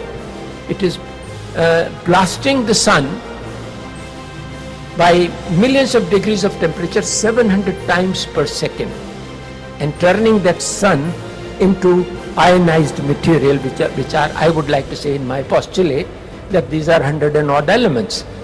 Gradually the sun, that pair of suns, because 22 places it is happening now in the cosmos. So there are 22 places where new elements are being made, of course the same elements, because sun is burning hydrogen and helium, and that's how these suns blast and carry, more suns are produced that way.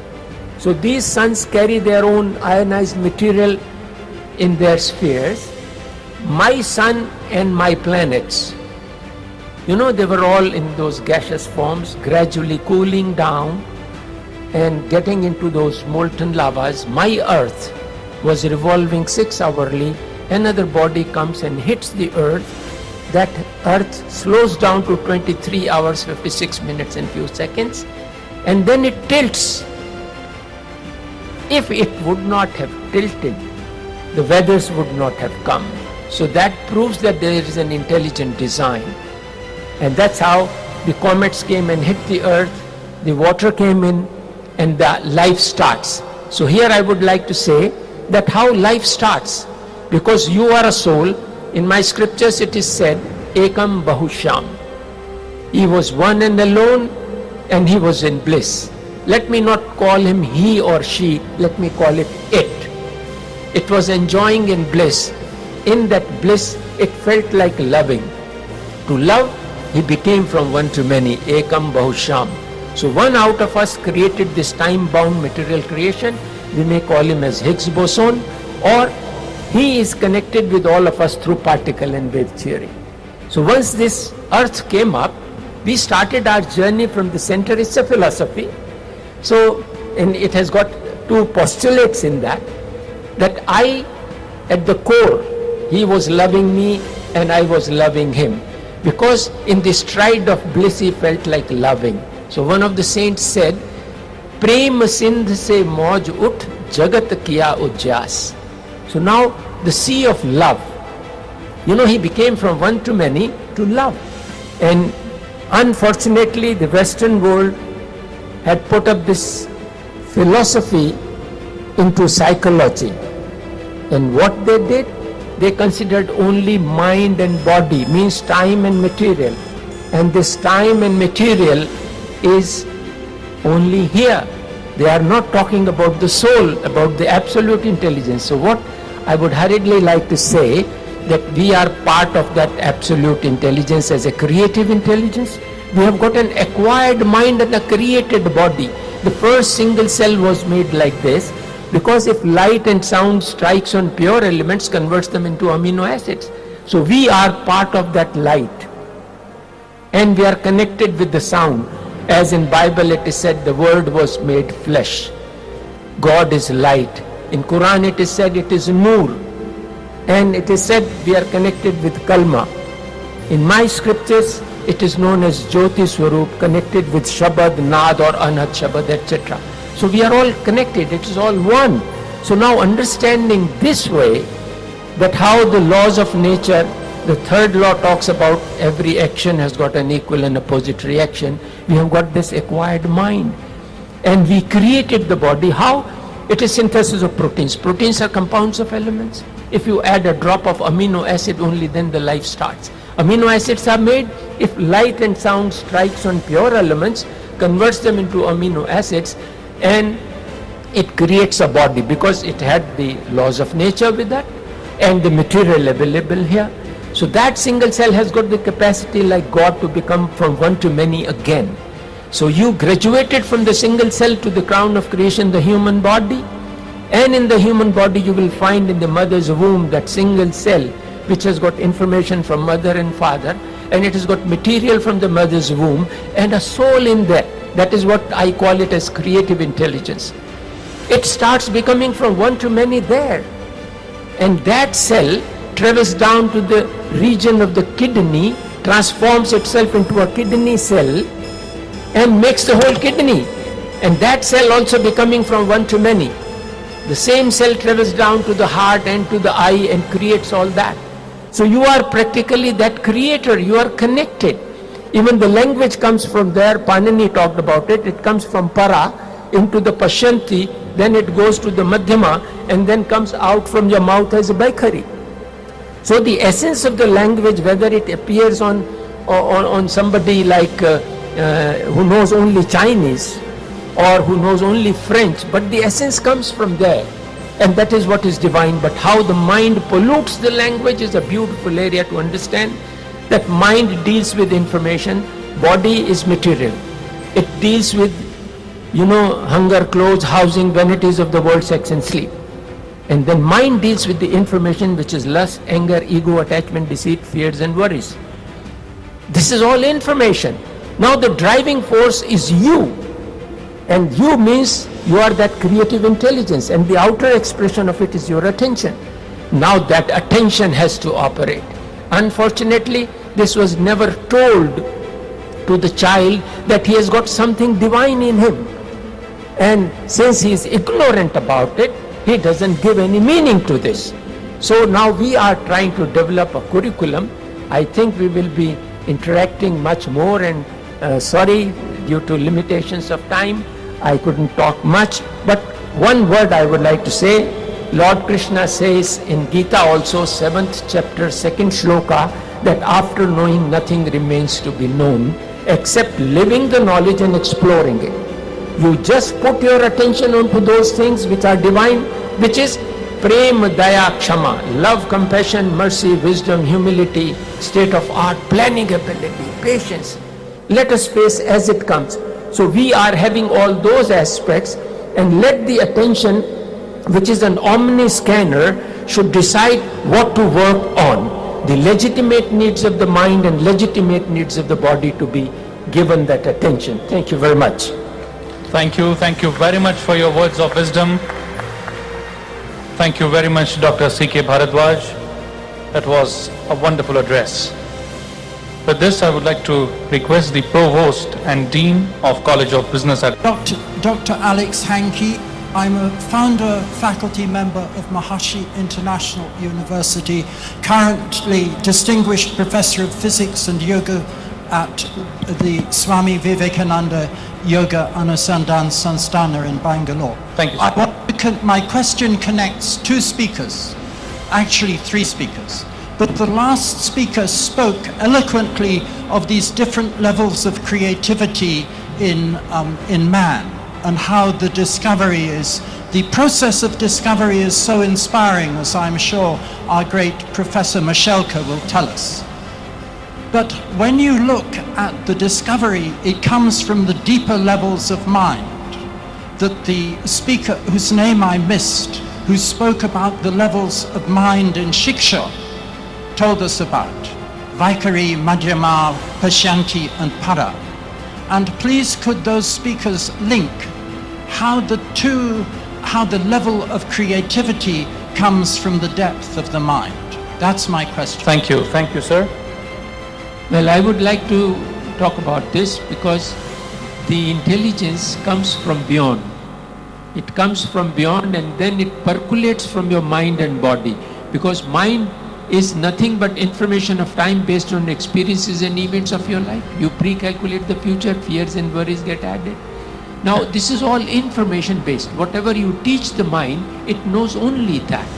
But then something comes from beyond, and that beyond has to be tuned in meditation. Because meditation is practically withdrawal of attention, it is not focusing of attention.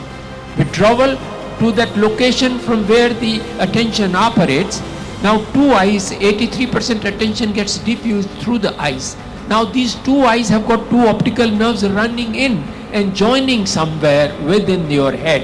And that's the point from where your attention operates. So it has to be withdrawn to that location, and it is already connected. And you start getting all that. If you give your attention to your mind and body, it keeps on spinning it into past and future. Thank you very much. Hello, I'm very interested. My name is Buddha Charan from Thailand. I've been very much liked to find out about consciousness and education. So far we heard that the idea of education is more information. How can we connect all the books all over the world with the mind and consciousness of the student, so that by assimilation information, the student feel happy with himself and is eager and willing to learn more from a university. Please explain how we can connect the senses with the mind, or the senses with the knowledge. Thank you. Thank you. Well, excuse me, before the dignitaries answer this question, let the mic reach to sir there because he's been waiting for long. So after we get the answer, we'll take the last question from him. Thank you. Yes. Dias, who would like to answer this question? You would like to answer, please. I heartily congratulate Sir, wait. I'll come to Dr. you. Karat Sir, for I'll- arranging this. Sir, I'll come to you. First, let them answer the question. Go ahead, please. Well, I would like to answer your point. You said how to take it to the students, to the children. Now, as I was explaining that attention is the outer expression of the creative intelligence which has got all divine attributes. If a child is told how the attention operates, so in our system we are trying to develop this curriculum for children where we start from a story from the first class with the story of the seed. Seed has got those three things which are in the cosmos, like the body of the seed, then it has got a mind of the seed, means whether it is of wheat, mango or a gram. It has got all the information and laws of nature embedded in it. And then the creative intelligence in it which is connected to the absolute. If you put this seed into a dry sand, it won't germinate as soon as the rain comes. The attention of the seed through the mind and body of the seed senses the moisture and triggers life into it. Many tentacles, it is multitasking, tentacles start going to the ground. It already knew how to use the solar energy, because now we are inventing solar panels, but that small little seed has got the intelligence how to use solar energy. It does its photosynthesis and then draws that energy to go. But then if we cover it up with a box, if it is 5-6 inches, make a hole underneath near the roots, from where a sun ray goes every morning, this plant will turn down and come out of the hole. That is what proves that wherever the attention goes, the divine energy flows, but it should not be contaminated by the mind, because mind contaminates. The body needs our hunger. You know, mind needs with hunger, clothes, housing, vanities of the world, and mind deals with the information. So hunger withdraws the attention, attention takes you towards the kitchen, and by the time you are walking to the kitchen, this mind adds on the information of taste you had earlier. Now it withdraws your attention. Mind further informs that mummy has kept the money under the pillow. Take out that, go to the shop. Mind tells you all that. But 1.5 inch of tongue, it goes in and there is no taste. So this is how mind and body are using you like a donkey day in and day out all your life. If the child can know this, that the television fellow is withdrawing his attention to sell him a product after the break, that is what tells the child that he is being used. So he has to use his attention properly, and that's what we've been working. Thank you. Thank you very much.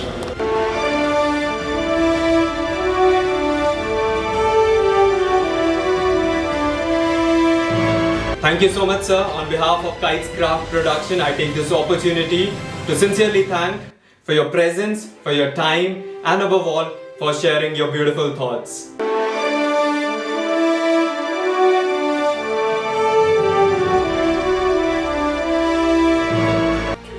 Ladies and gentlemen, without much delay, I invite you to see and witness one of the biggest events happening at this point of time. Yes, wherever you are connected with this beautiful family of Kites Craft Production, and through the Global Teaching Excellence Award, it is time we head forth to the awardees of Global Teaching Excellence Awards 2020.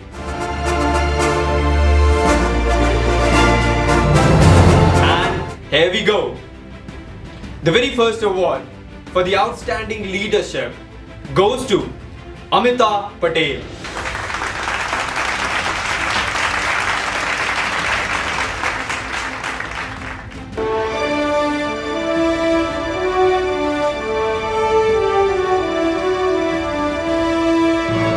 Next we have the award for contribution in student counseling, and the award goes to Imrul Kes Alam Sarkar.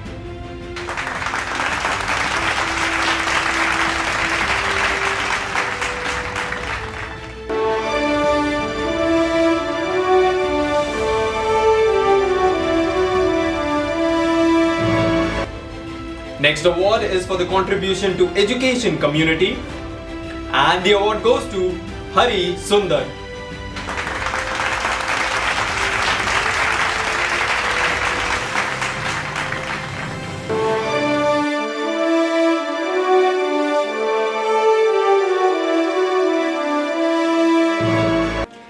Next award is for the Best Language Teacher of the Year.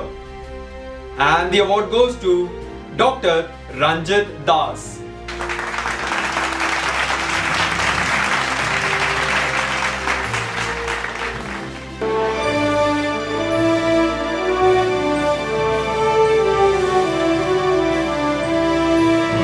Next award is for the Best Biology Professor of the Year. And the award goes to Dade Swapna Shri.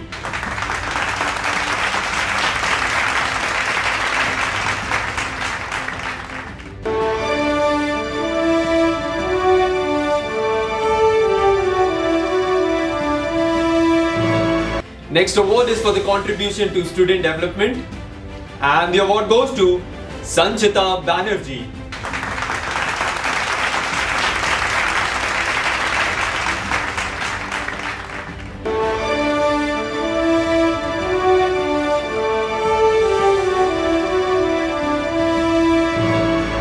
Next we have the Outstanding Principal of the Year, and the award goes to Bishwajit Datta.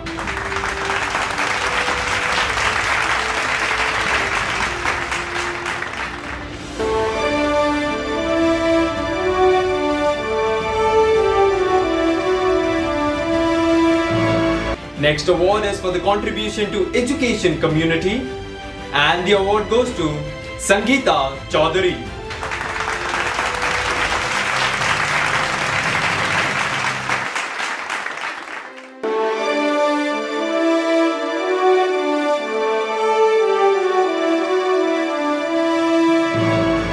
Next award is for the Innovative Teacher of the Year, and the award goes to Kanika Devi.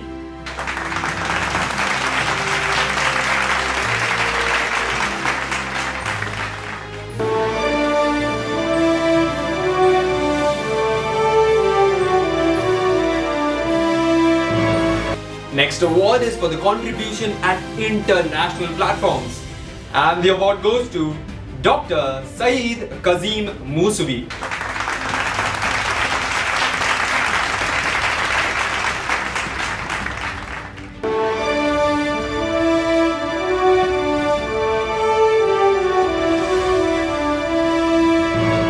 Next award is for the Best Innovative Learning Tools, and the award goes to Noor Uddin Bhatt.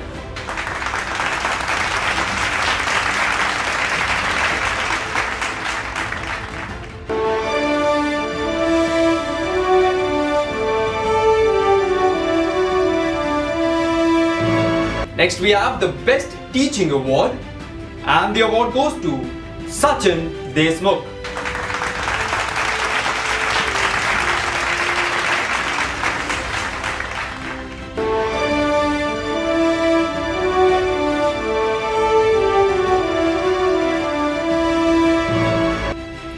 Next award is under the category of Top 10 Teachers of the Year, and the award goes to Dr. Surajit Kumar Dhar.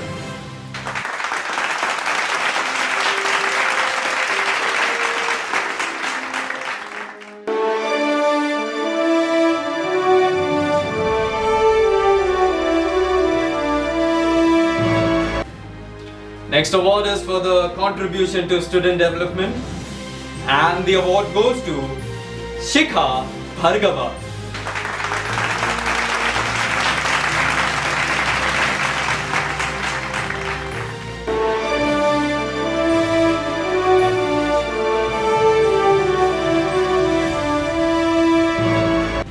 Next award is for the Entrepreneur Director of the Year, and the award goes to Ajay Shah.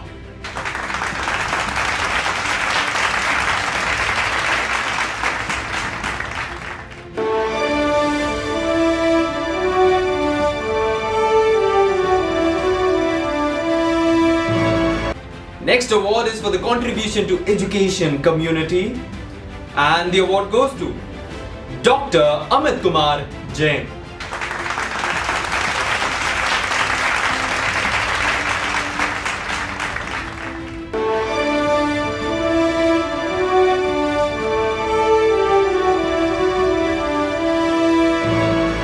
Next we have the Best Chemistry Professor of the Year, And the award goes to Bapurao Singate.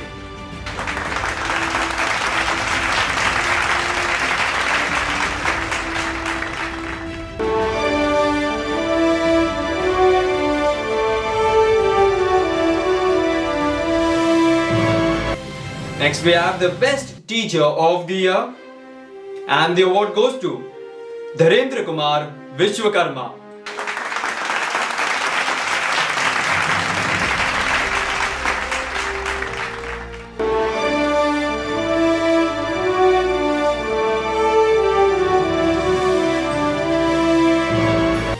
Next we have the award for contribution at international platforms, and the award goes to Dr. Sanjay Kumar Bisen.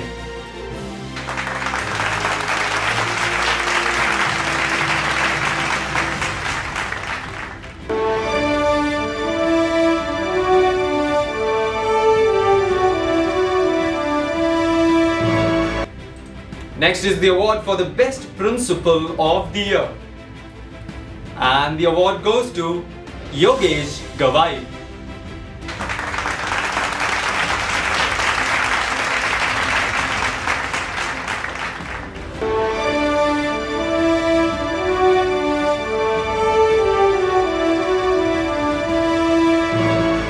Next we have the best arts teacher of the year, and the award goes to Nirjaya Chandra.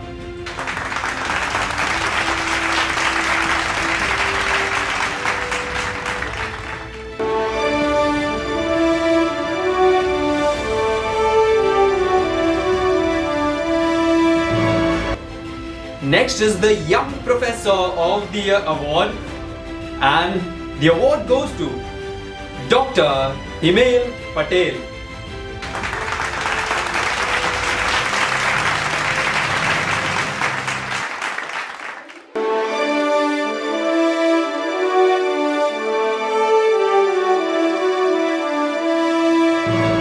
Next award is for the Young Professor of the Year, and the award goes to Jilane Mayani.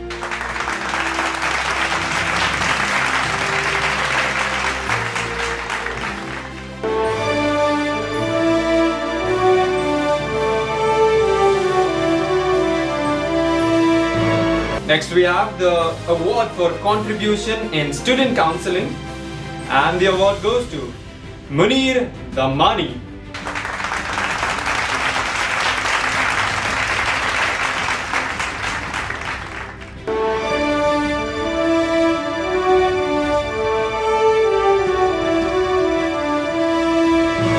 Next we have the Young Professor of the Year award, and it goes to Dr. Rajesh Chandra Verma.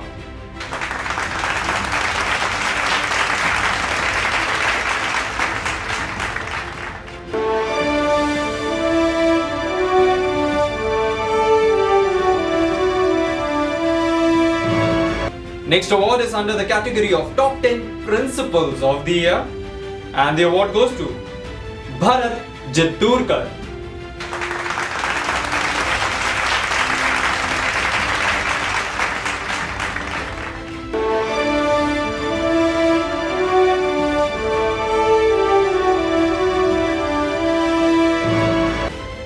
Next we have the Best Teacher of the Year award, and it goes to Shashi Bhushan Amoli.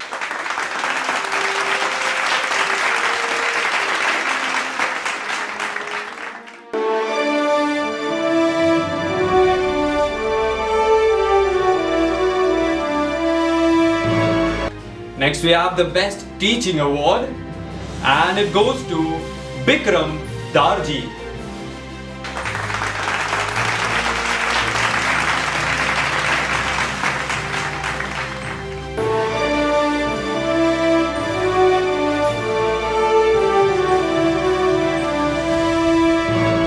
Next award is for the Innovative Teacher of the Year, and it goes to Abhinav Sharma.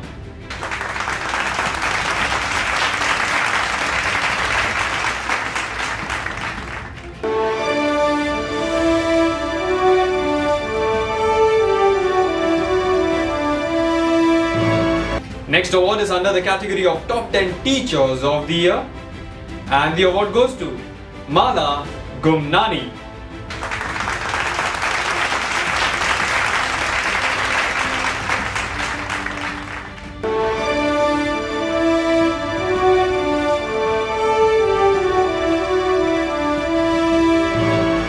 Next we have the Best Online Education Platform, and the award goes to Pathfinder Explorers.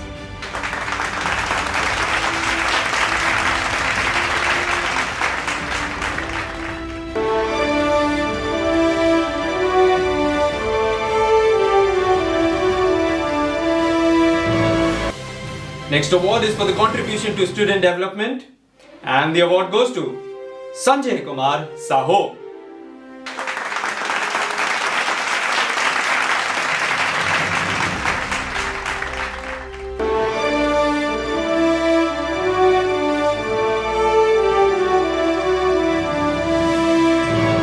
Next we have the Innovative Teacher of the Year award, and it goes to Dr. Trilok Sharma.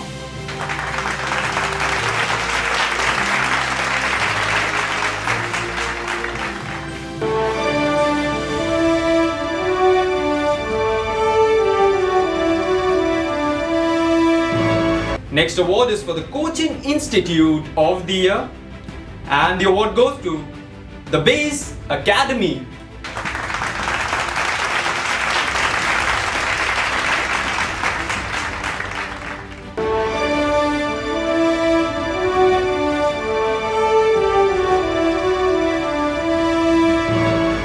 Next we have the Best Professor of the Year award, and it goes to Dr. J. Prakash Arul-Jose.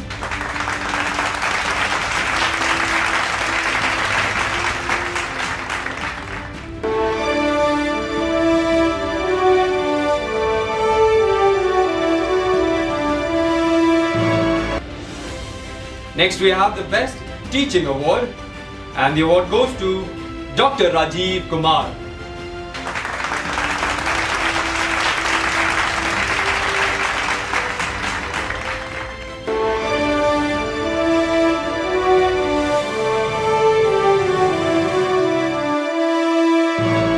Next we have the Edupreneur Director of the Year, and the award goes to Aditya Sharma.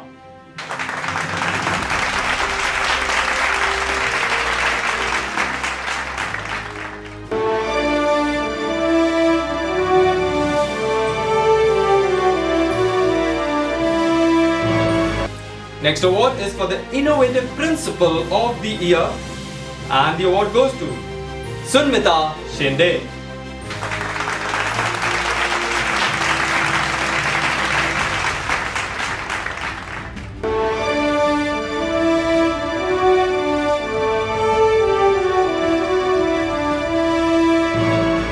Next we have the Best Teacher of the Year award, and it goes to Sidhu Prakash Rai.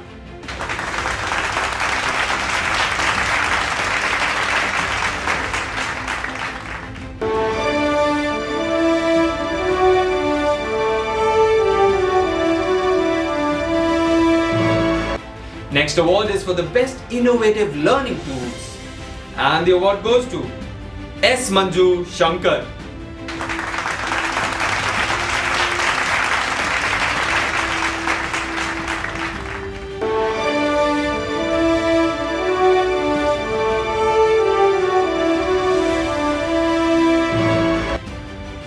Next award is for the contribution to student development, and the award goes to Sudhanshu Kumar.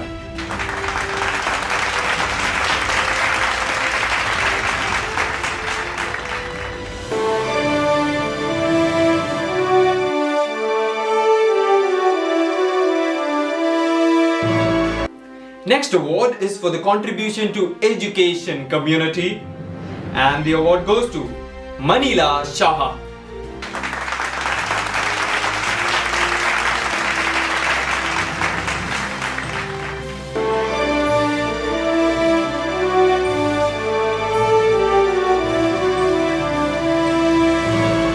Next we have the Best School of the Year award, and it goes to Alexandra Secondary School.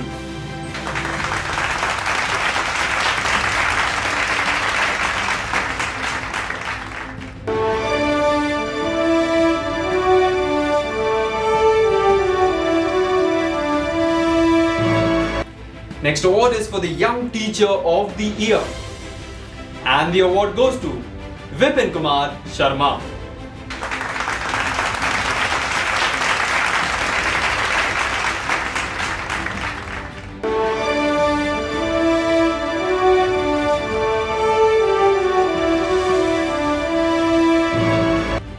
Next we have the Best Education Counselor, and the award goes to Jairam S.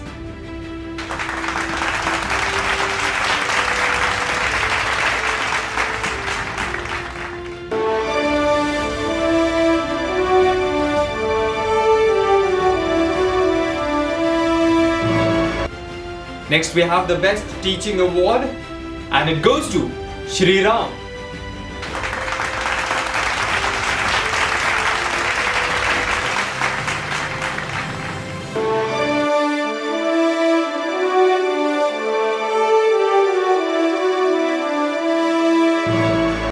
Next award is for the Innovative Teacher of the Year, and the award goes to Lakshmi Sharan Mishra.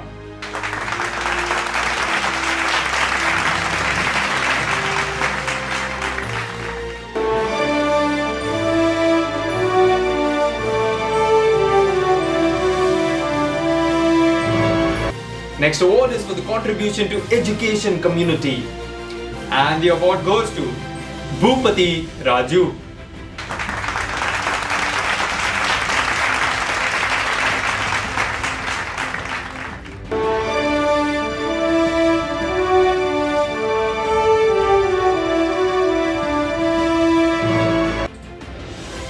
Next award is for the contribution to education community, and the award goes to Seram Herajat Singh.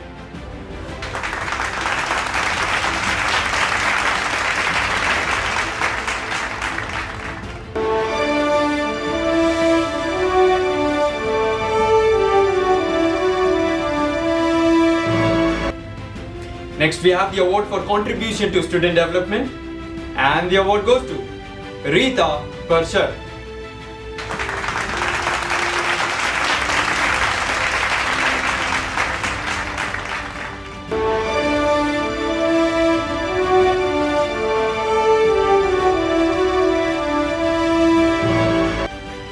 Next we have the Dynamic Teacher of the Year award, and it goes to Kajal Singh.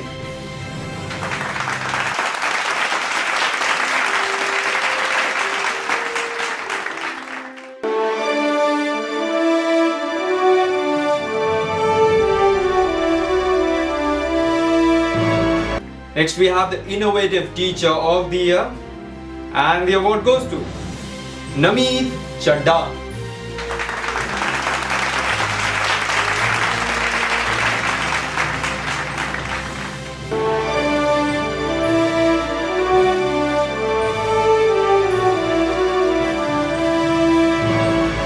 Next we have the Young Professor of the Year award, and it goes to Dr. Bhardappa Haralaya.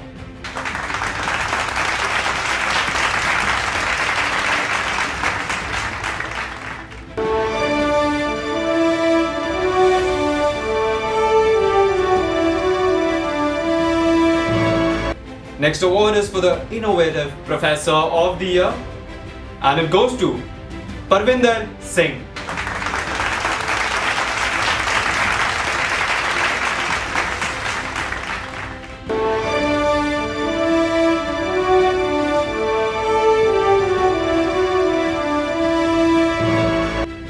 Next award is for the Best Teaching, and the award goes to Dr. Richa Mishra.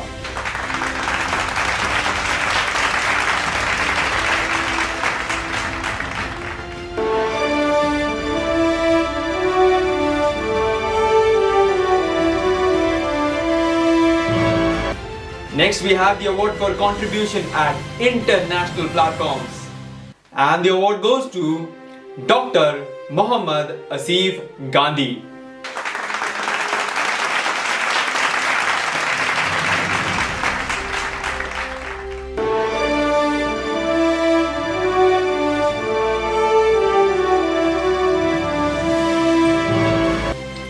Next award is for the Young Professor of the Year, and the award goes to Pankaj Seth.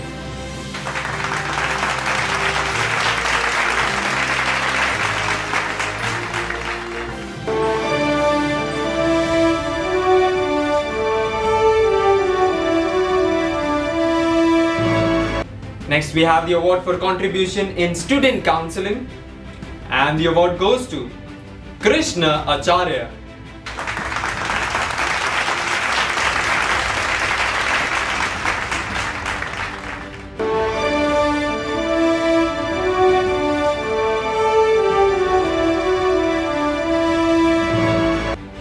Next award is for the Dynamic Teacher of the Year, and the award goes to Dr.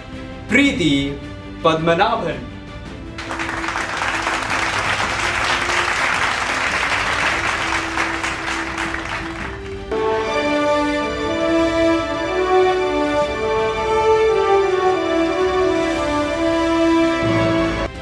Next we have the Best Professor of the Year award, and it goes to Muhammad Ashar Malik.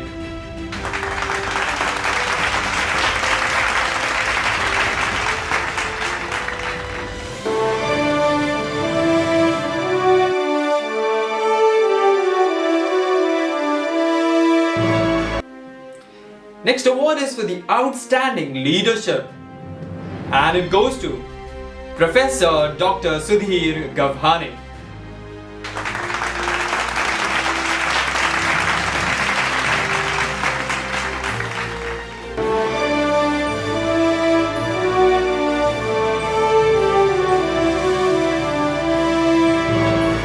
Next we have the Best Principal of the Year award, and it goes to Sanchita Kundu.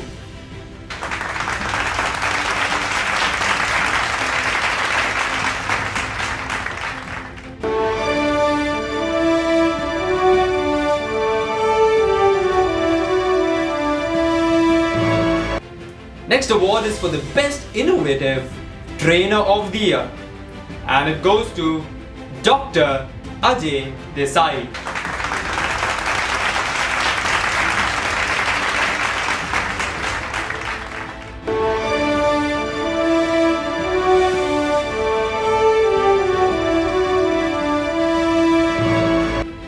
Next award is for the contribution to student development, and the award goes to Sandra Fernandez.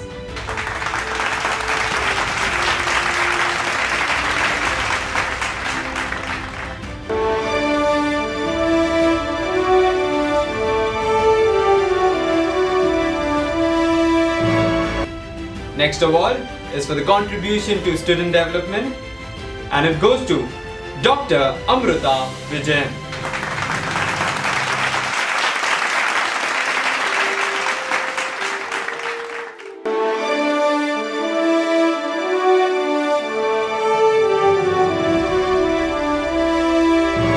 Next we have the award for contribution to student development, and it goes to Dr. Suparna S. Mukherjee.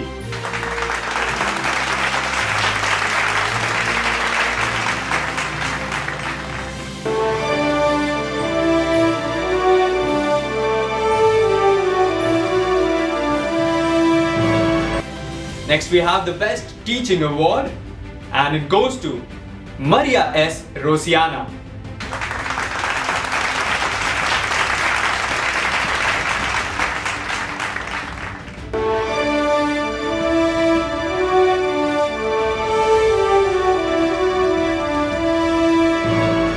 Next award is for the contribution to education community, and it goes to Nikisha Jariwala.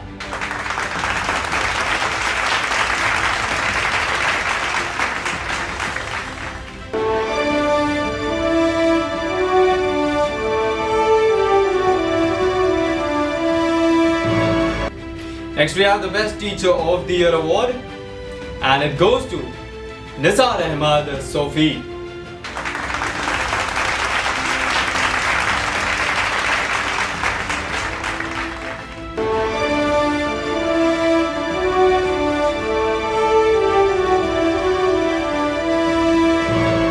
Next Next award is for the contribution to education community, and the award goes to Professor Dr. Soumya Chakrabarti.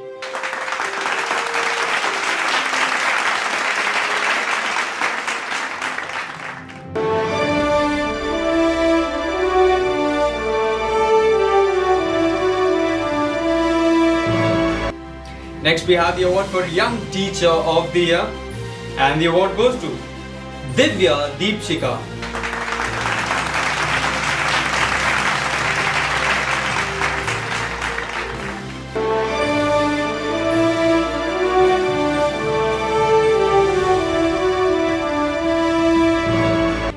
Next award is for the contribution to education community, and the award goes to Dr. Swati Munod.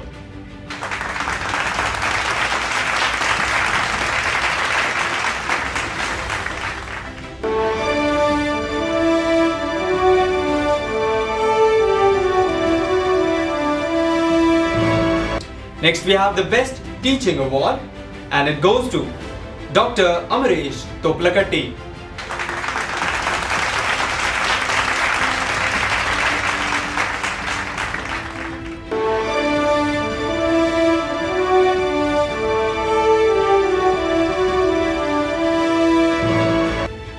Next we have the Best Teacher of the Year award, and it goes to Shubham Sharma.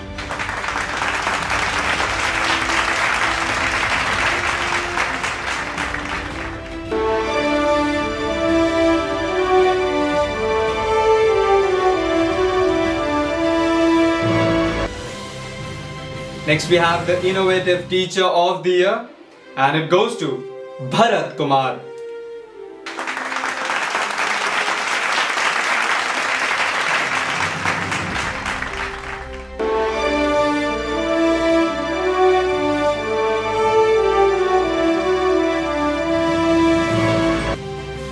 Next we have the Best Principal of the Year award, and it goes to Dr. Tapan Kumar Jana.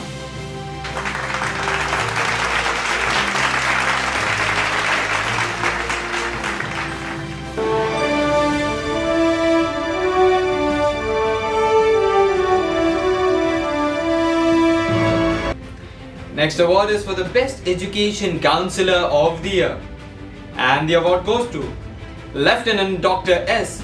Pakiraji.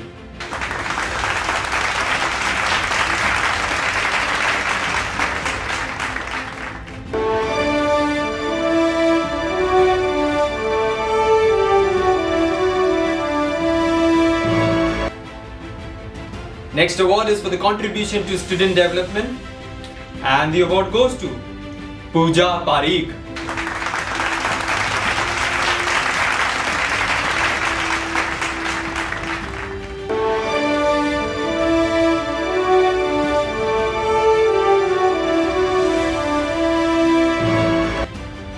Next award is for the contribution to education community, and the award goes to Dr. Manoj Ramesh Gavare.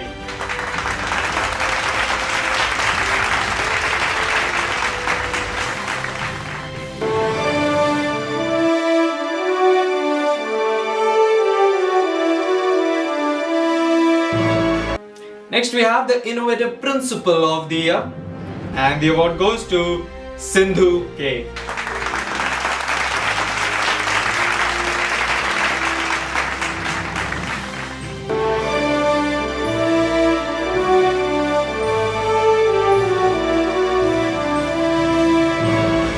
Next award is under the category of Top 10 Teachers of the Year, and the award goes to Shikha Rawat.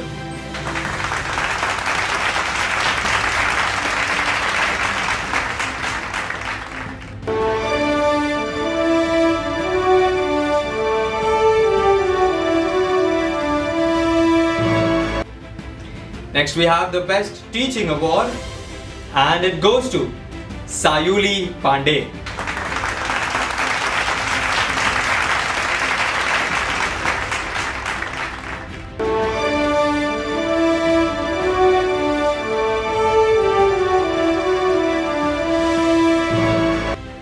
Next we have the Best Teaching Award, and it goes to Dr. Jasdeep Kaur.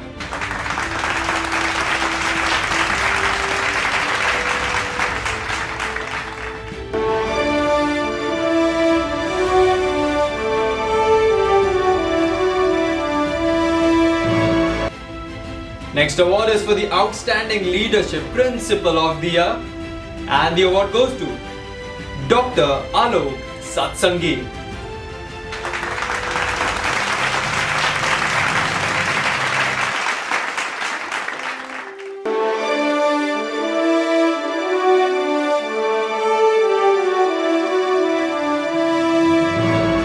Next we have the Best Teacher of the Year, and the award goes to Pradeep Sawant.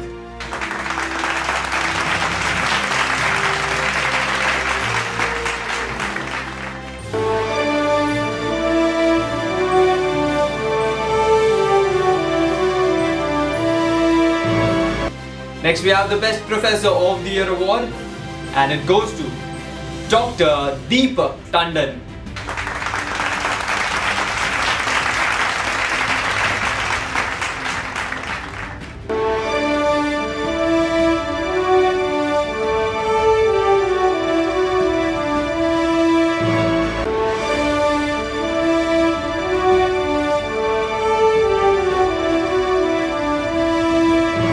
Next award is for the Young Professor of the Year, and the award goes to Dr. Arjun Shukla.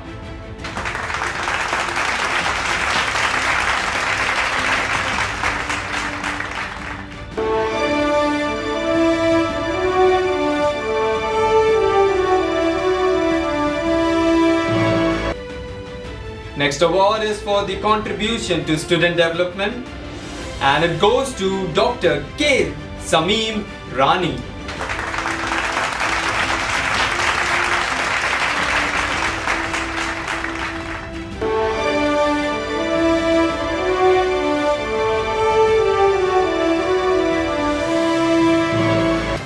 Next we have the Dynamic Professor of the Year, and the award goes to Dwajin Sarma.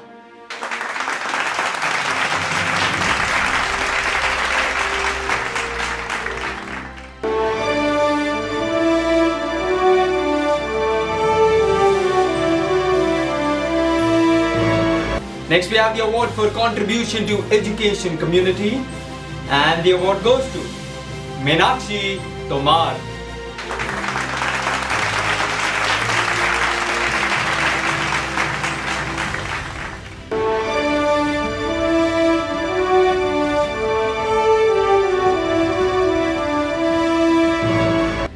Next we have the Innovative Teacher of the Year, and the award goes to Parul Saxena.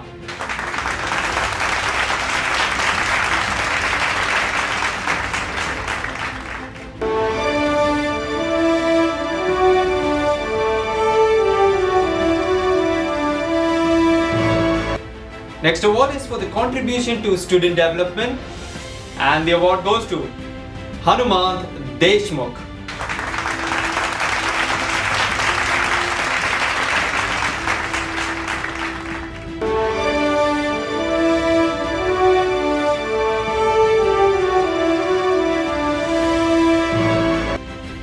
Next award is for the contribution to student development, and it goes to Hina Gandhi.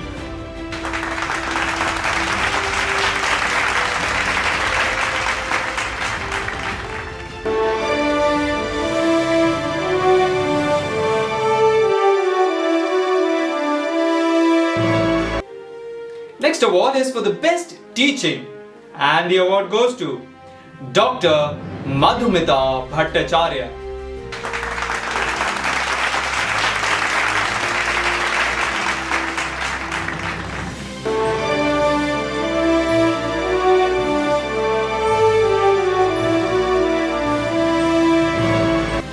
Next award is for the contribution to student development, and it goes to Pallavi Bora.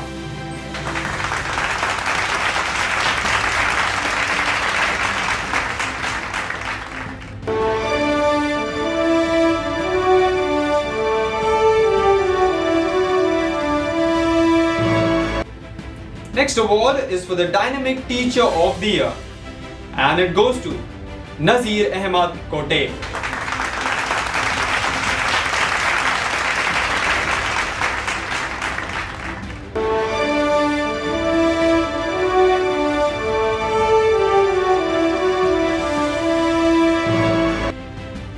Next we have the Best Accounts Professor of the Year, and the award goes to Pradeep Singh.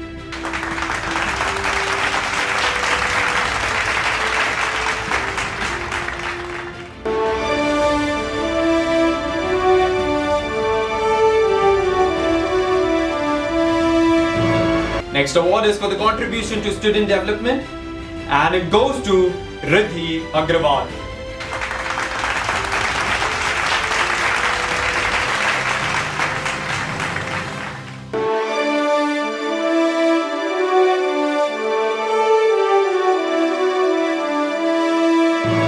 Next award is for the Best English Teacher of the Year, and it goes to Jayakumari Dasari.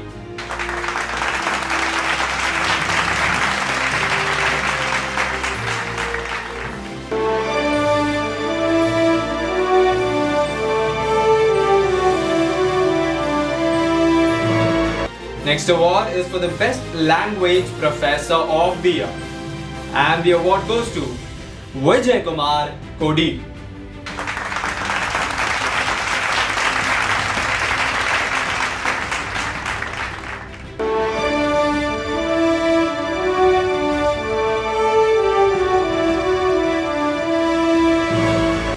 Next we have the Best Psychological Professor of the Year, and the award goes to Mansav Arora.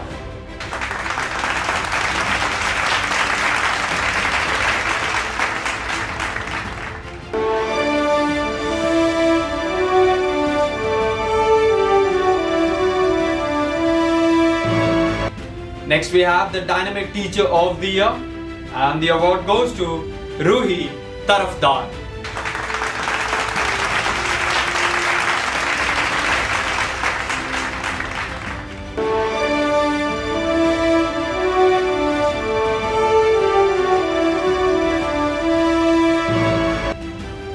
ये देवश्री बोलूं देवाश्री बोलूं Devshri. Next we have the Best Young Teacher of the Year award, and it goes to Devashri Chakrabarti.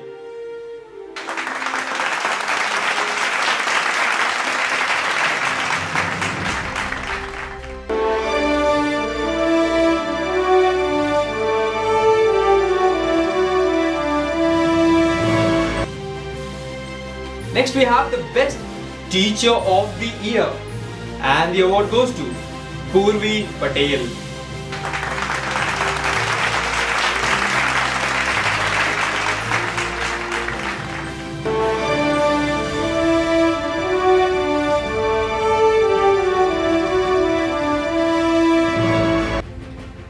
Next award is under the category of Top 10 Schools of the Year, and it goes to Navrachana School, Vadodara.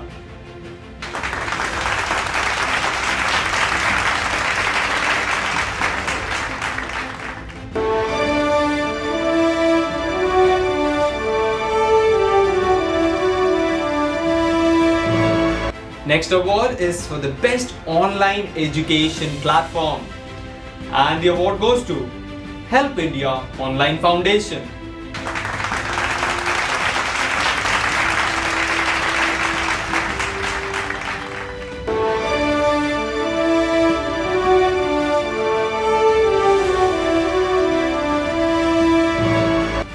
Next award is under the category of Top 10 Principals of the Year, and the award goes to Ananda Vairavel Casanide.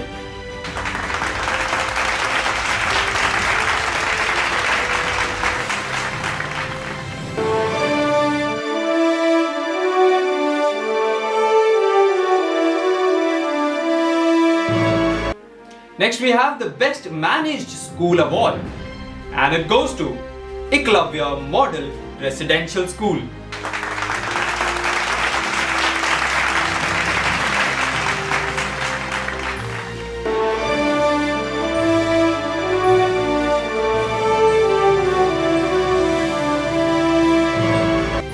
Next we have the Teaching Excellence Award, and it goes to Versatile Scholars.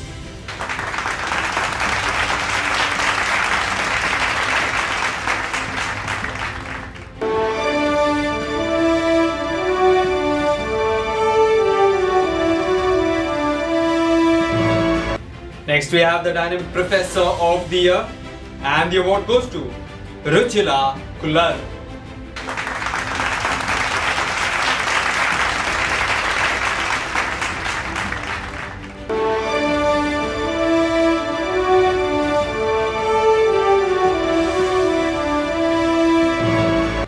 Next award is for the Best Physics Professor of the Year, and the award goes to Ashok Ramani.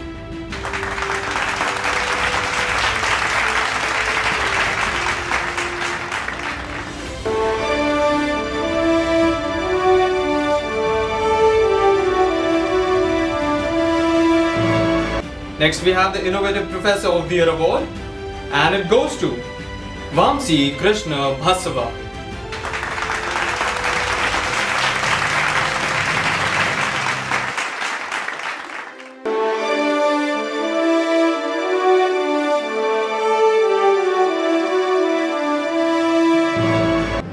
Next we have the award under the category of Top 10 Teachers of the Year, and the award goes to Kashmira Jaiswal.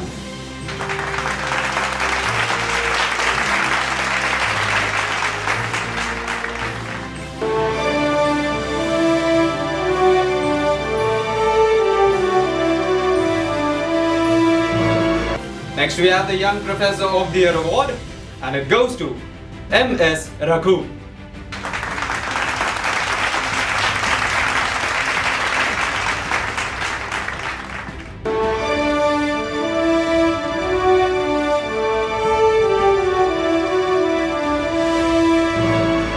Next award is for the contribution to medical science, and the award goes to Dr.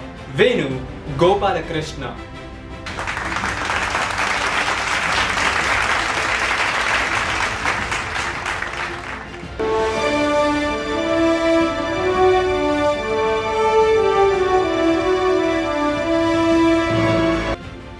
Next award is for the contribution to social community, and it goes to Mustaq Pahal Gami.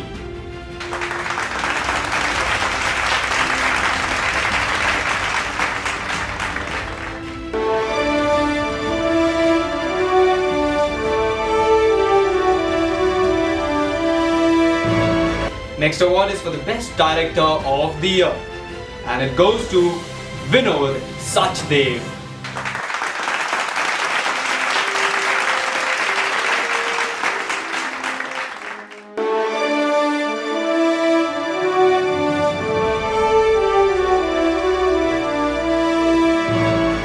Next award is for the Best Teacher of the Year, and it goes to Dr. Abhay Deshmukh.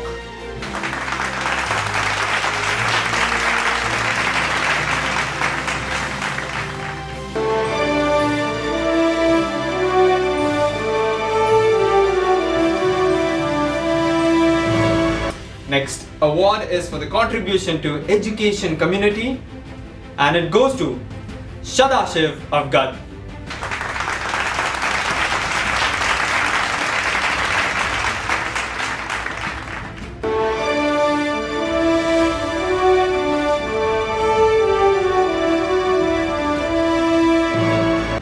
Next we have the Best Teaching Award, and it goes to Suchita Mathur.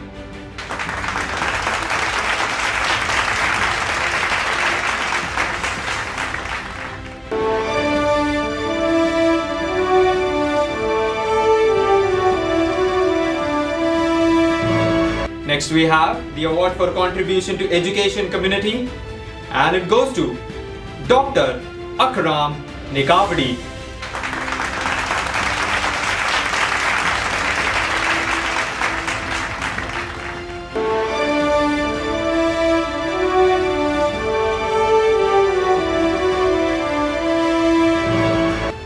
Next we have the Best Management Trainer of the Year award, and it goes to Silash Thakur.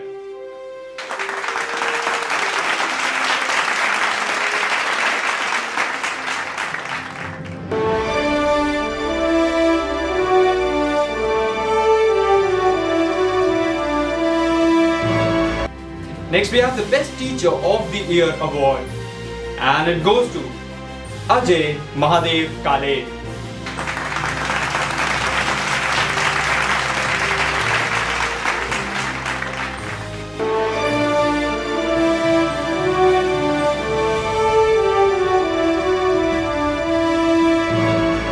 Next we have the Best English Professor of the Year award, and it goes to Professor Bhupendra Kumar Patel.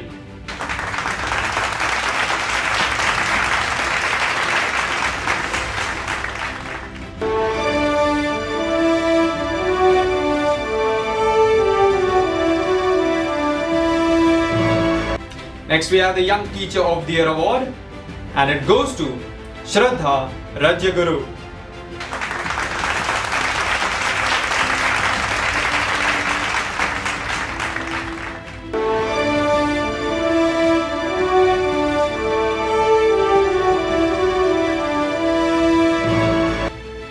Next we have the Best Principal of the Year award, and it goes to Bhuta Ram.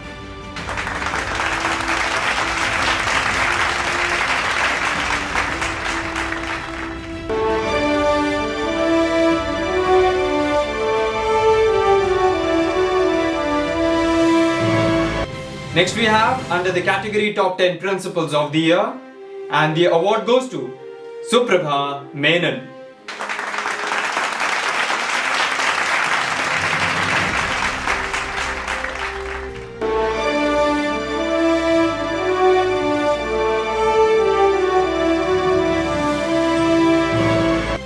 Next we have the Best Teacher of the Year award, and it goes to Shweta Lande.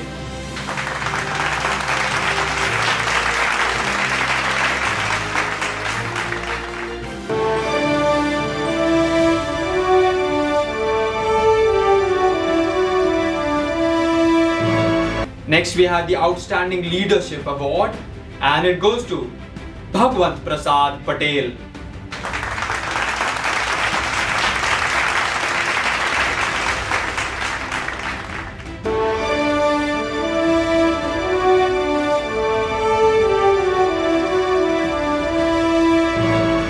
Next we have the Best Science Teacher of the Year award, and it goes to Anupam Sharma.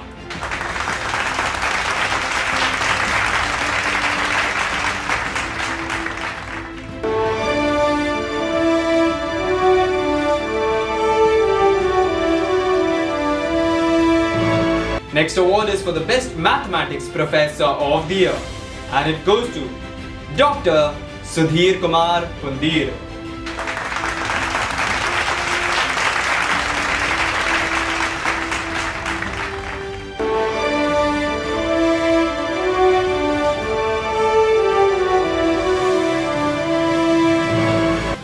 Next we have the Dynamic Teacher of the Year award, and it goes to Sandhya Bhava.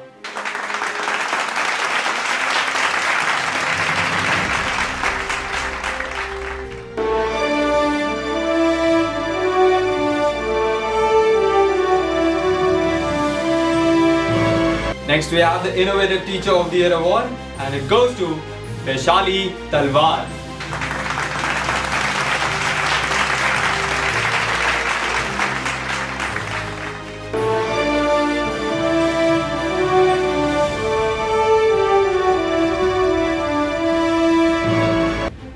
Next we have the Best Language Teacher of the Year award, and it goes to Ramdayal Berwa.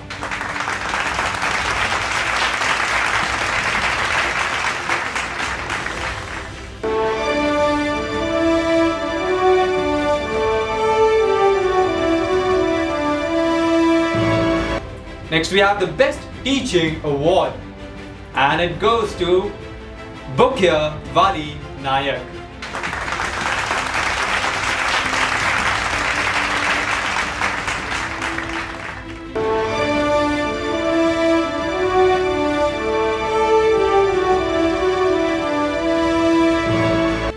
Next we have the award for contribution at international platforms, and the award goes to Dr. Kanwar Bhanu Pratap Singh.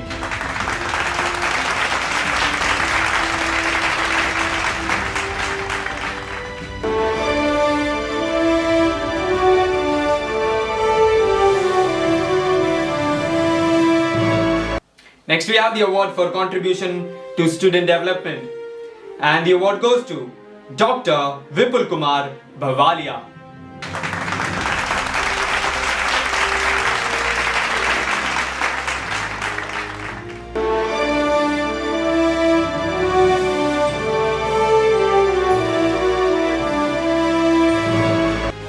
Next, we have the Dynamic Teacher of the Year award, and it goes to Supriya Narula.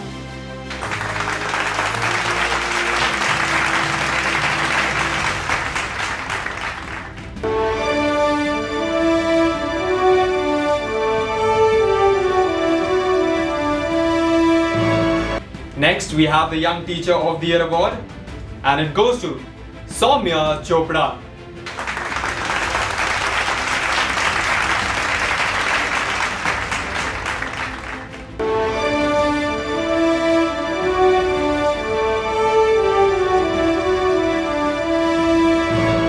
Next, we have the award for contribution to education community, and it goes to Manisha Thakur.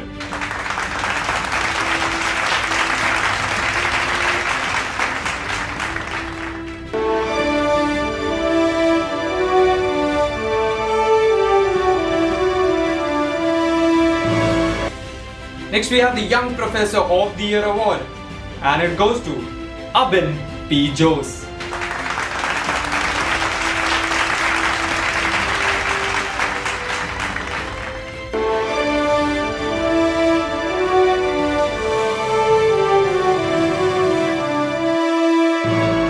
Next, we have the Best Teacher of the Year award, and it goes to Arun Kumar Pateria.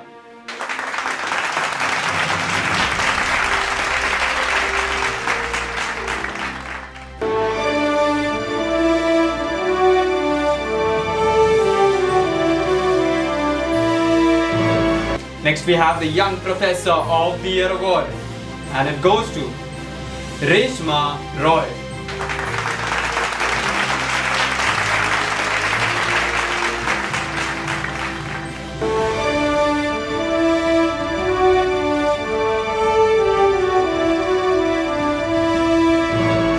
Next, we have the award for contribution to student development, and it goes to Harshdeep Kaur.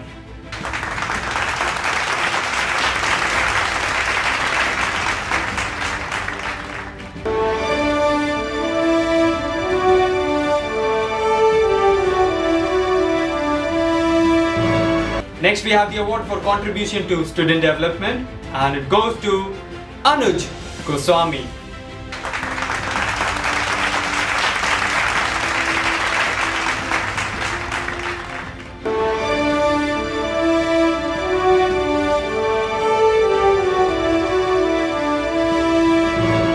Next, we have the award for contribution to education community, and the award goes to Siddhish Shirshekar.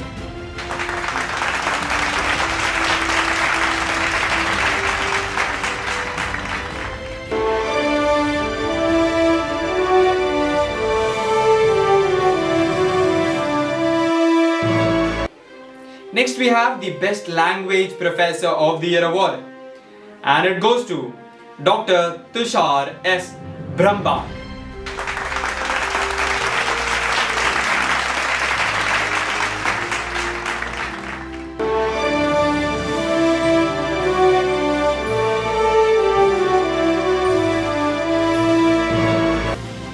Next, we have the Best Accounts Professor of the Year award, and it goes to Dr. Kinchit Shah.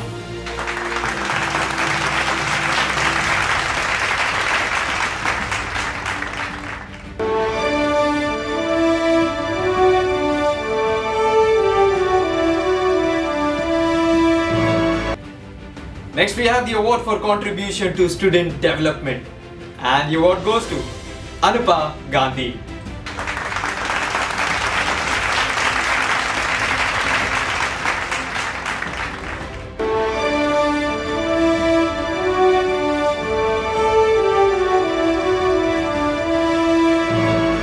Next award is for the Best Innovative Learning Tools, and the award goes to Jharnadat Gaur.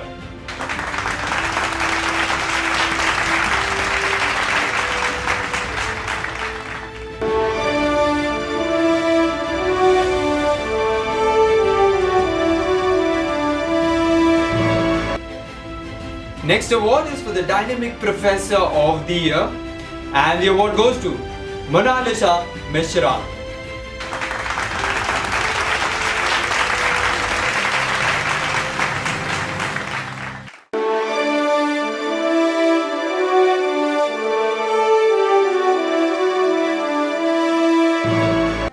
Next award is for the Best Teaching Award, and it goes to Puneet Kaur.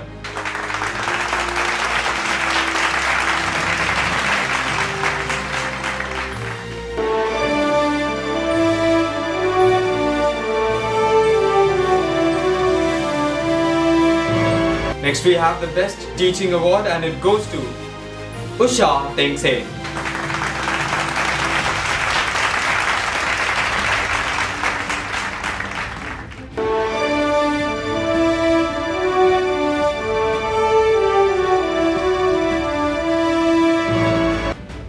Next we have the Best Teacher of the Year award, and it goes to Kalpesh Kumar.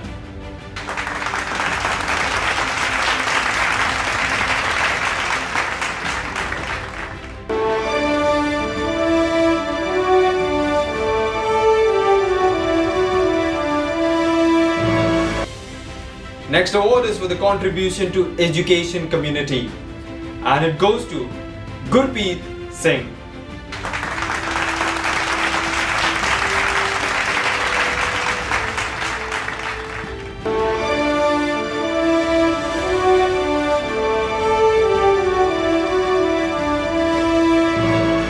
Next we have the award for contribution to student development, and it goes to Gomati S.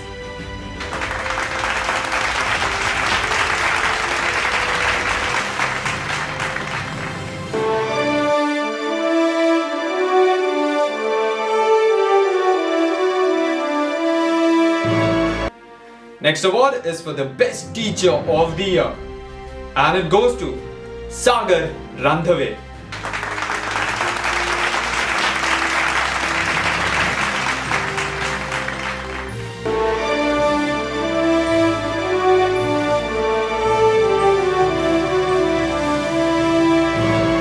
Next we have the Best Teaching Award, and it goes to Vandana Joshi.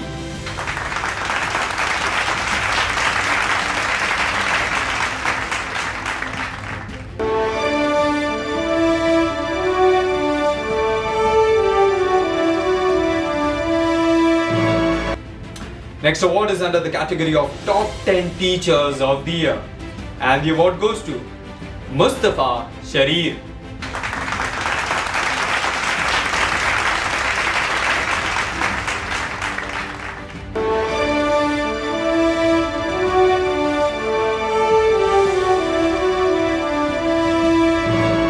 Next we have the Best Professor of the Year award, and it goes to Professor Nayan Rajan Sinha.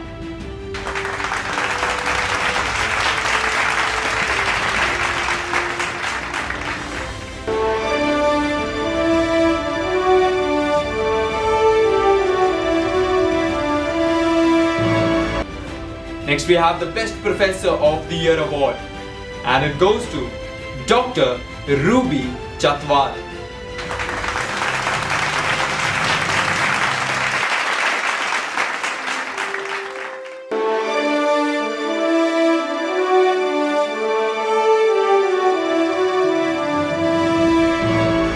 Next we have the award for contribution to education community, and it goes to Dr. Kaushik Niyogi.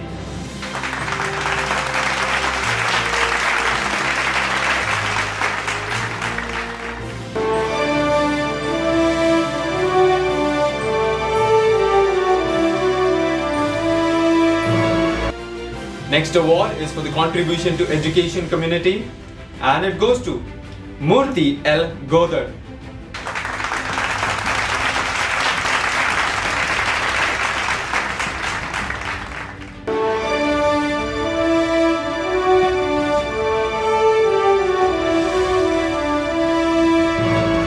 Next award is for the contribution to student development, and it goes to Dubrajyoti Sen.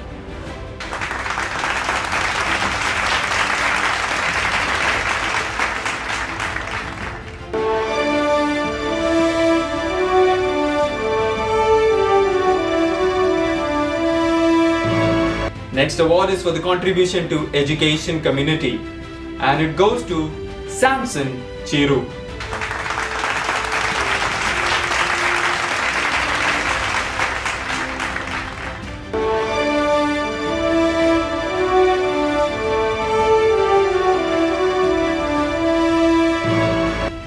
Next award is under the category of Top 10 Teachers of the Year, and the award goes to Shalu Khosla.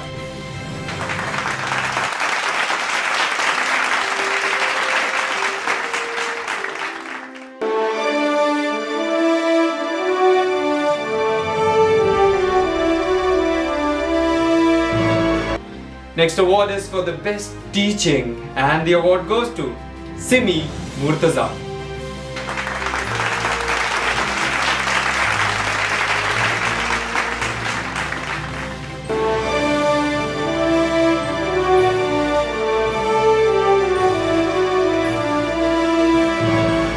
Next we have the Dynamic Teacher of the Year award, and it goes to Gurpreet Kaur.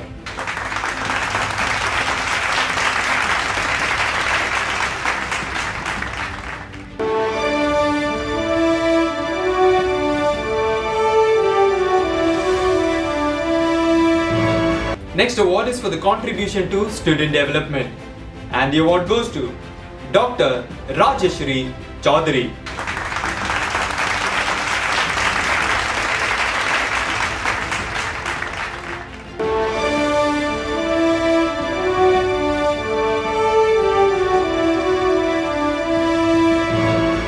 Next we have the Best Karate Teacher of the Year, and the award goes to Kate Swami.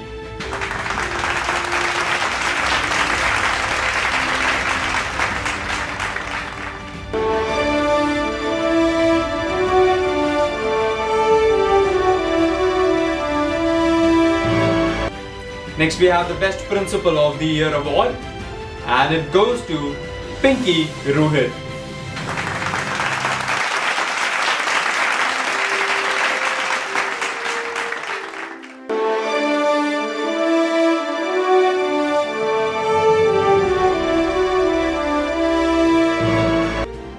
Next award is under the category of Top 10 Professor of the Year, and it goes to Dr. Gupteshwar V. Sonavane.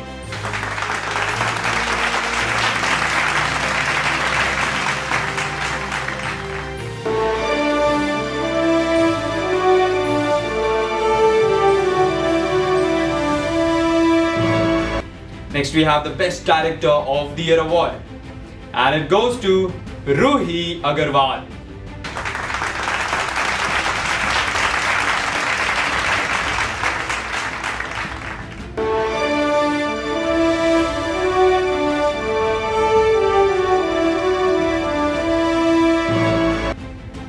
Next we have the award under the category of Top 10 Principals of the Year, and it goes to Anju Sabrawal.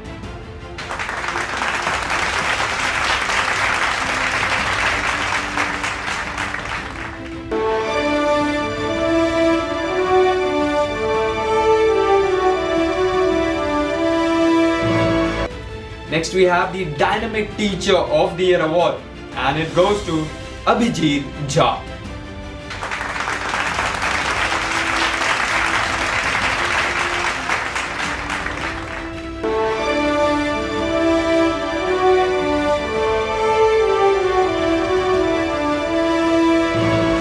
Next we have the award for contribution to women empowerment through education, and it goes to Sonali Tripathi.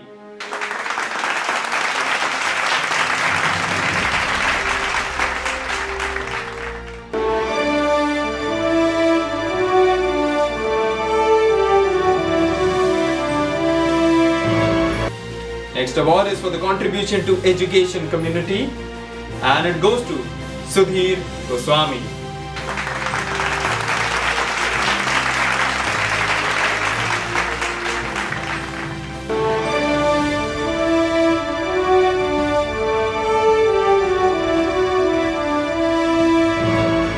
Next we have the Best Teacher of the Year award, and it goes to Manoj Gurav.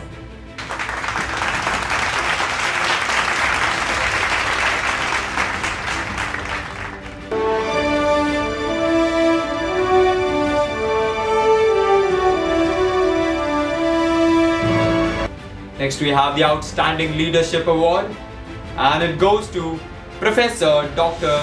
Ranjan Kumar Malik.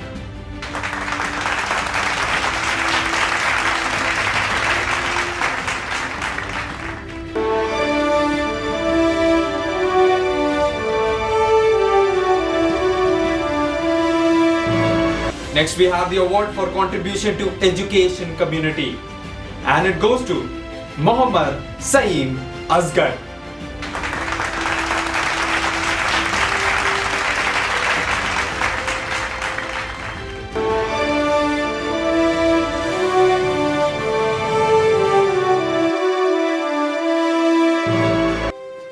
Next we have the award for contribution to education community, and it goes to Naresh Kumar Grover.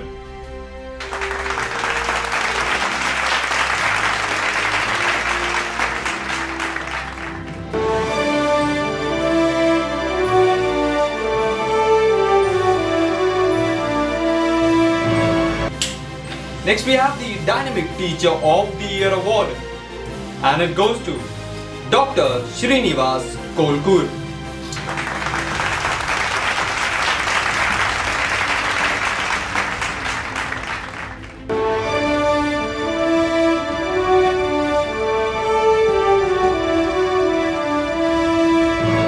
Next we have the Best Physical Trainer of the Year award, and it goes to Vijay Kumar SD.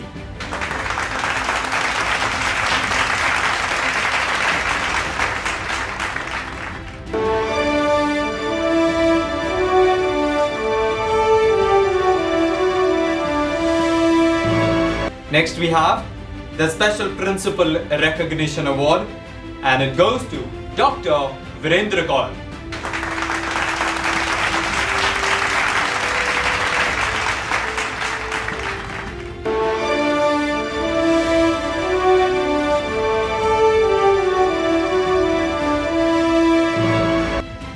Next we have the Innovative Principal of the Year award, and it goes to Imdadur R. Siddiqui.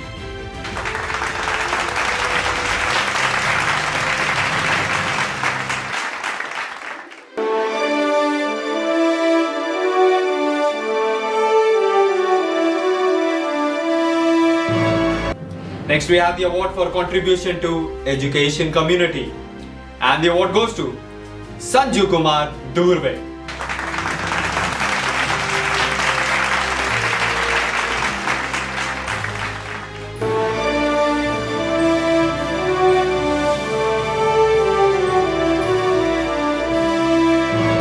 Next, we have under the category of Top 10 Professor of the Year award, and it goes to Dr. Sankar Bhattacharya.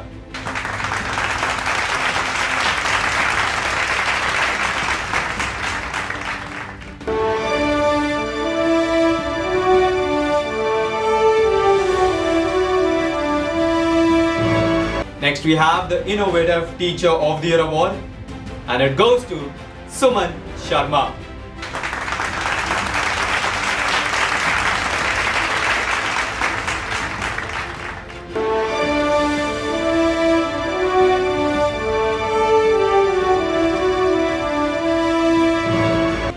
Next, we have the Outstanding Leadership Award, and it goes to Suresh Jaiswal.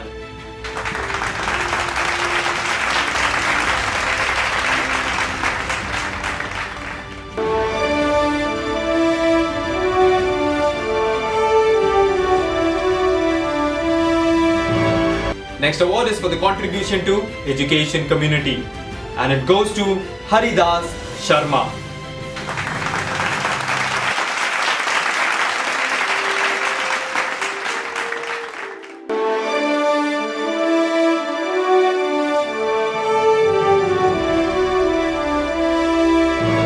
Next we have the award for contribution to education community, and it goes to Dr. P. Aruna.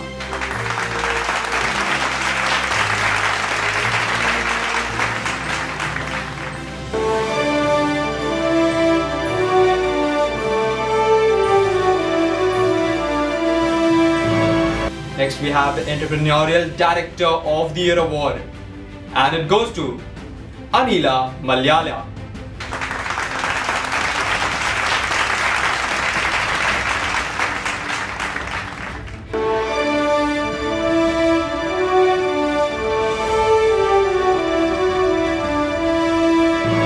Next, we have the Best Teacher of the Year award, and it goes to Veer Vikram Bhalotia.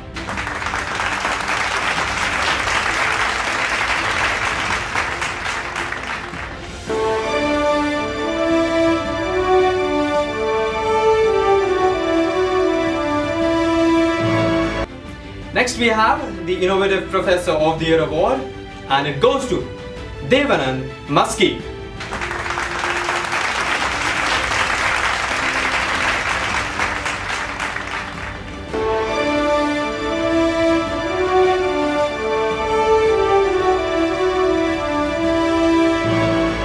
Next, we have the Innovative Teacher of the Year award, and it goes to Rajesh W. Kogade.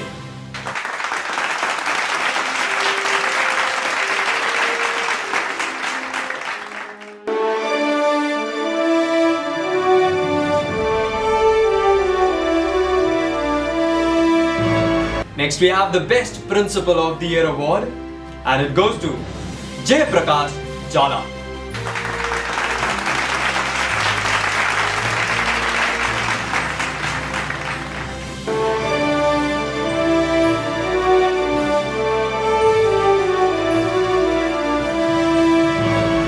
Next, we have the Young Teacher of the Year award, and it goes to Farina Martins.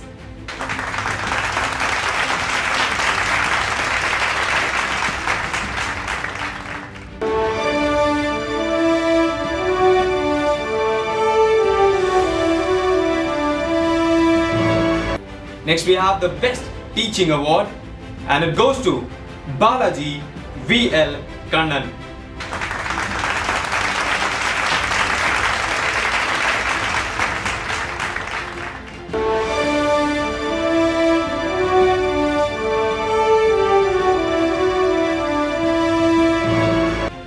Next, we have the Best Teacher of the Year award, and it goes to Brij Kishore Gupta.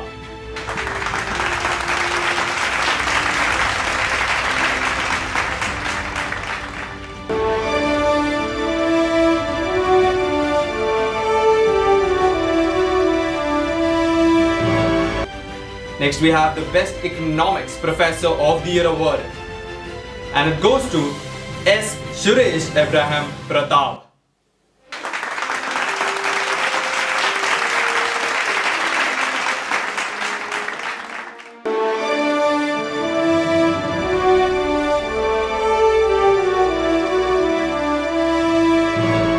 Next, we have the award for contribution to education community, and it goes to Neville Ray.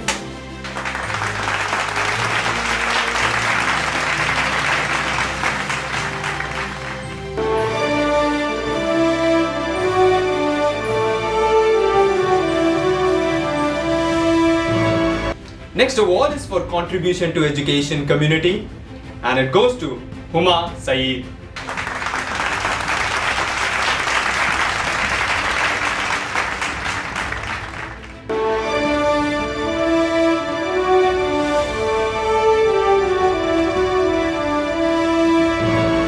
Next, we have the Best Principal of the Year award, and it goes to Dr. Chitraranjan Mohanty.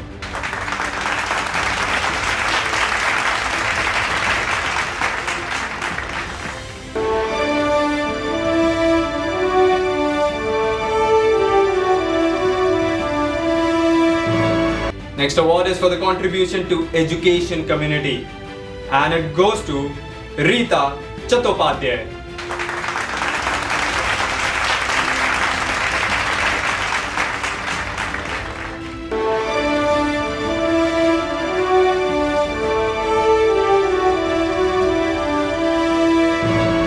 Next award is under the category of Top 10 Teachers of the Year, and the award goes to Sunita Shrivastava.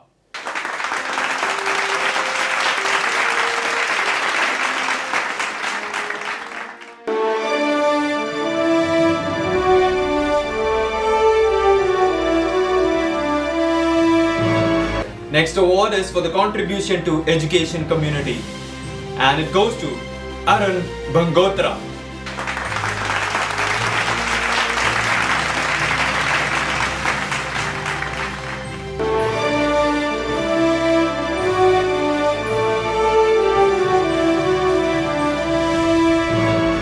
Next award is for the contribution to education community, and the award goes to Shushmita.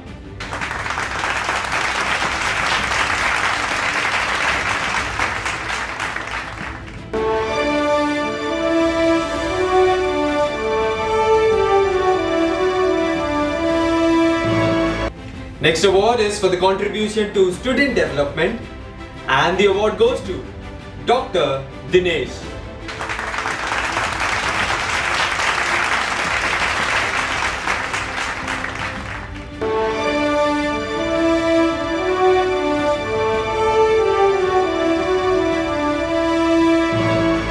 Next we have the International Entrepreneur of the Year, and the award goes to Binita Sarkar.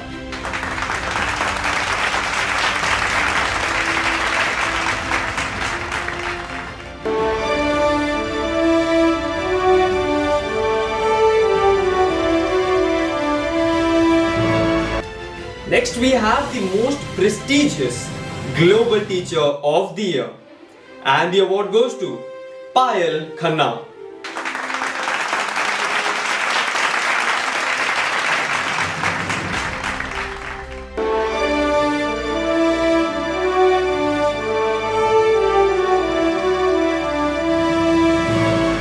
Next we have the Innovative Teacher of the Year award, and it goes to Ramanand Yadav.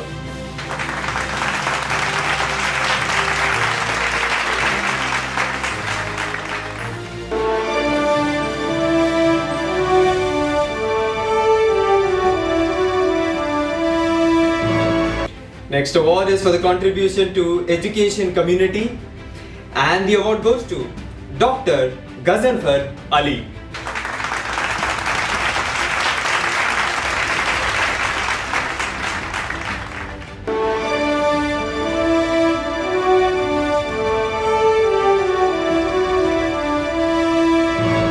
Next we have the award for contribution to education community, and the award goes to Pradeep Mazumder.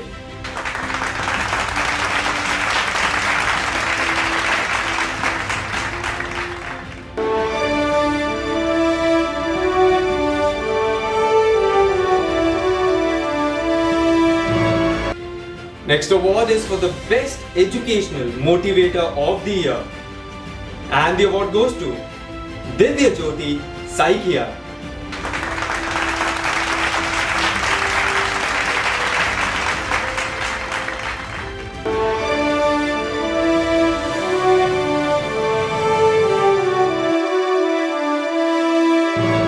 Next we have the award for contribution to education community, and the award goes to DV Naresh Raju.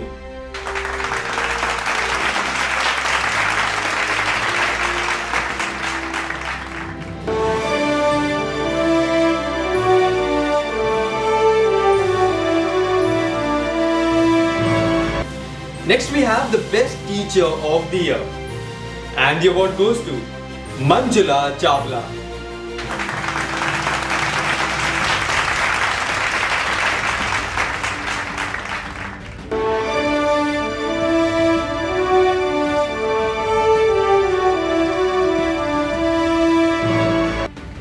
Next, under the category of Top 10 Professors of the Year, the award goes to Dr. Rosie Madan.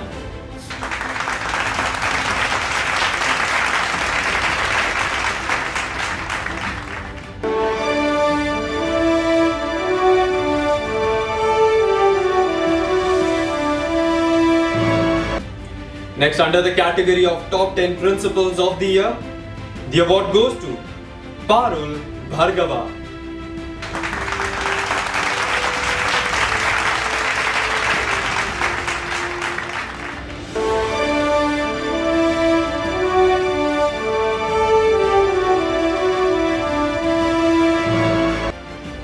Next we have the Innovative Principal of the Year award, and it goes to Rakesh Rathod.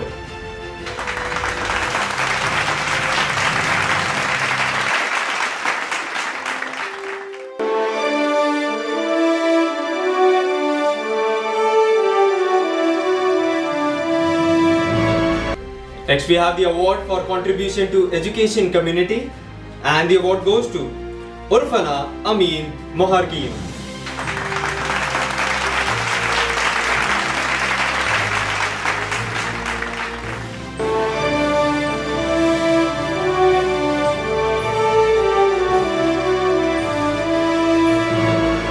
Next we have the award for contribution to education community, and the award goes to Dr. Srinivasa Rao.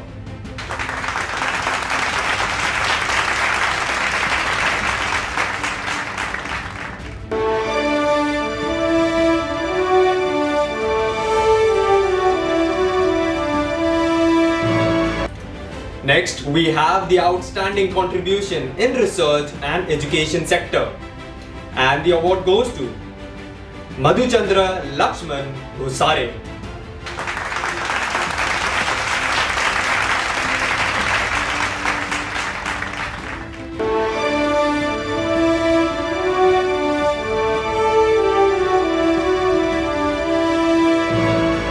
Next we have the award for contribution to education community, and the award goes to S. Chitra Jayanti.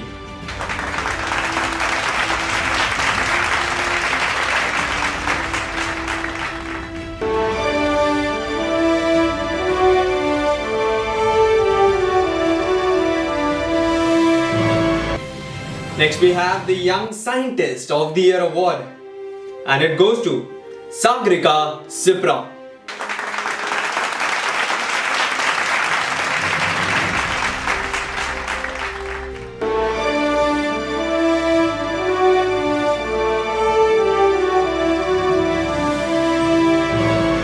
Next we have the award for contribution to education community, and the award goes to Dilip K.S.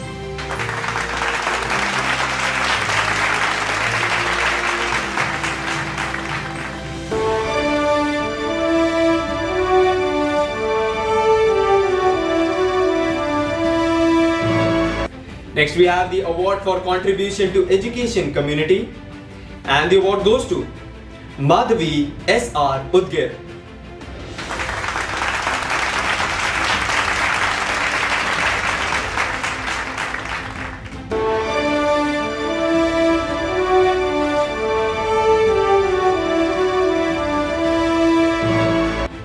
Next we have the award for contribution to education community, and the award goes to Vijay Kumar.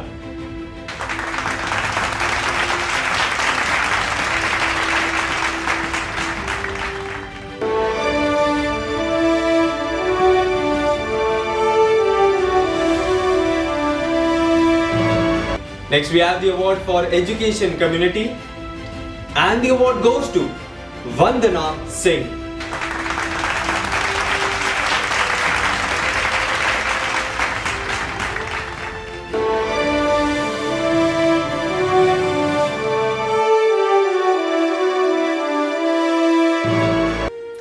Next we have the Best Teaching Award, and it goes to Gurmeet Kaur.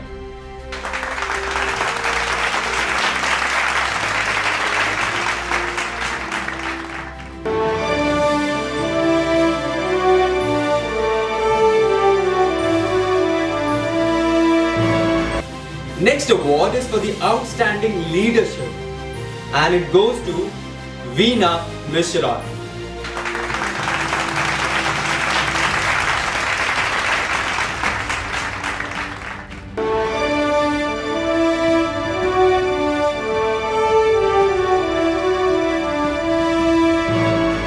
Next we have the Best Teaching Award, and it goes to Suniti Varshane.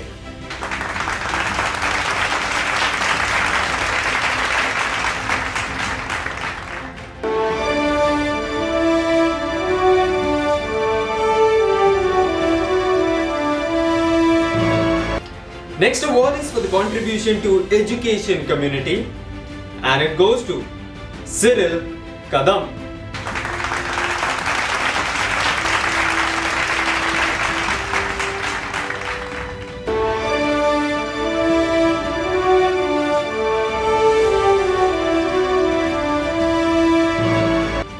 Next we have the award for contribution to education community, and the award goes to Tangaraj Keshavan.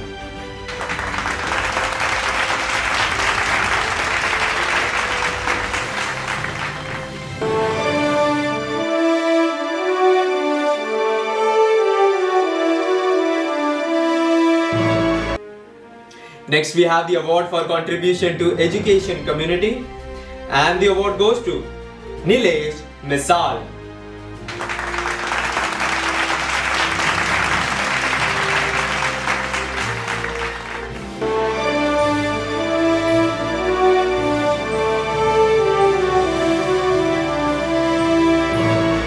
Next we have the award for contribution to education community, and the award goes to Mahesh Baba.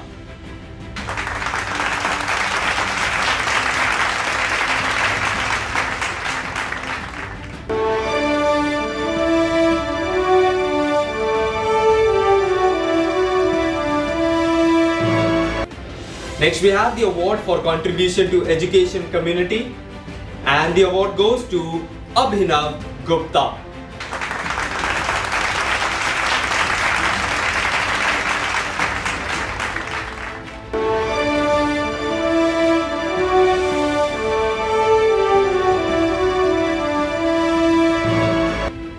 Next award is for the best teaching, and the award goes to Bandi David Prabhakar.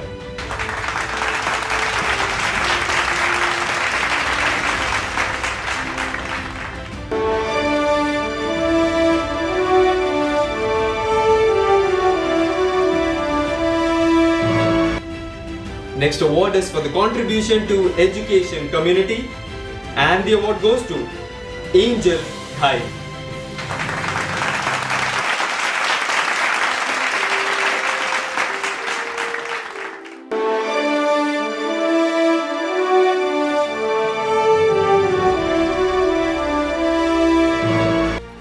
Next award is for the Coaching Institute of the Year, and the award goes to Zocareer Solutions.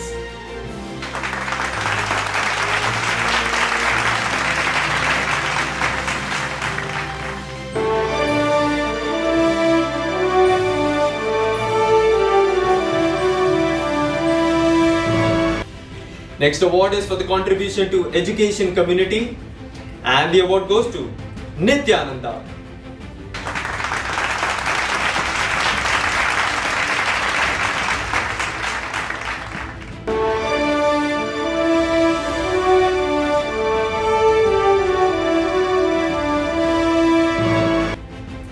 Next we have the award for contribution to education community, and the award goes to Babul Bora.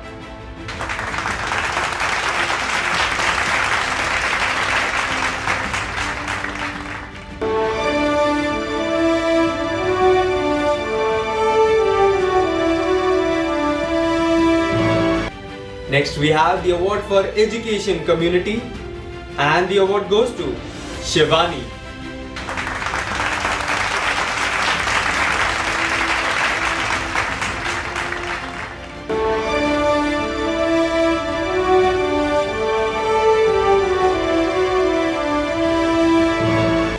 Next we have the inspirational leader of the year, and the award goes to Kunal Kanti Hazra.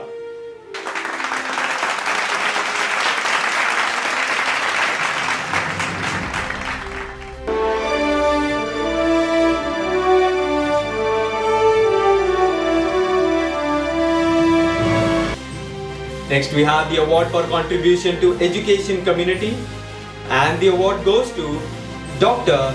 Sudipta Das.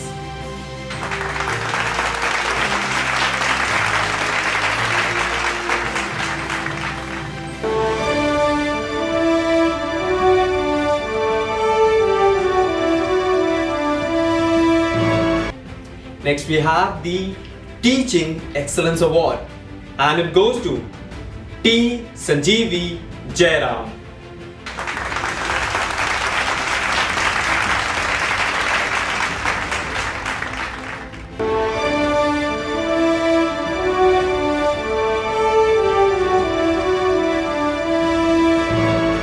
Next we have the Outstanding Leadership Award, and it goes to Sonia McPherson.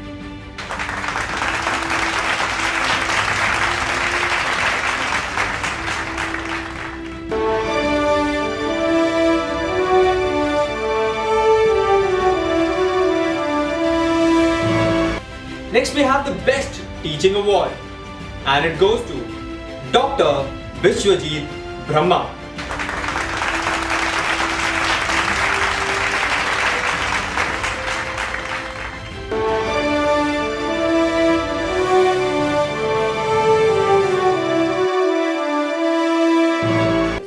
Next we have the award for contribution to student development, and the award goes to Preeti Madhyal.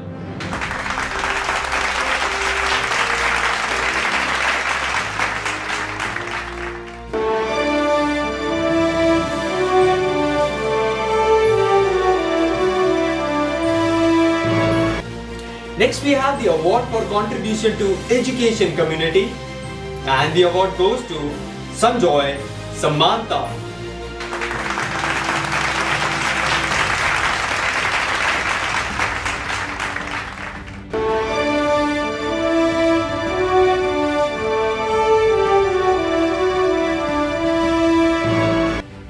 Next we have the award for contribution at international platforms, and the award goes to Damien T.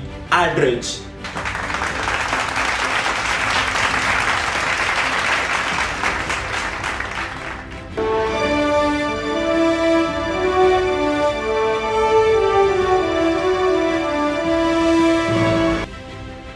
Next we have the Innovative Professor of the Year Award.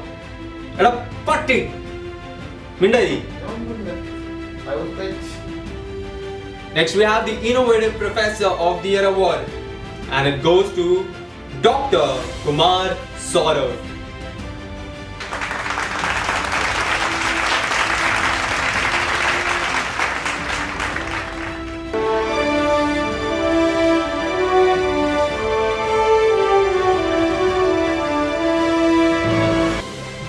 Next we have the Best Director of the Year Award, and it goes to Dr. Gyan Ranjan Mahalik.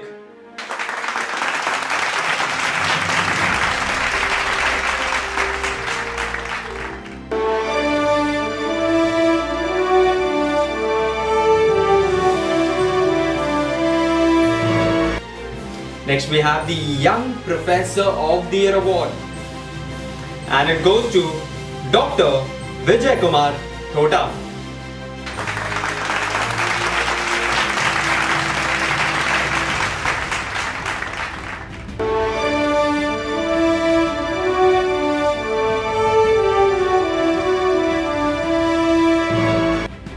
Next we have the award for contribution to student development, and the award goes to Lakshmi Prasad Nayak.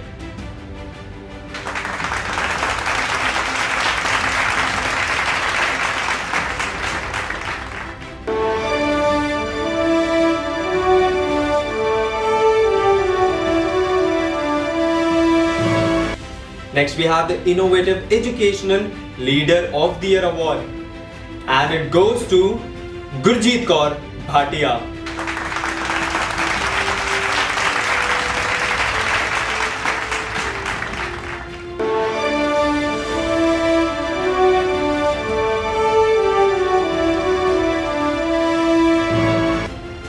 Put your hands together for contribution to education community, and the award goes to Dr. Sanita KK.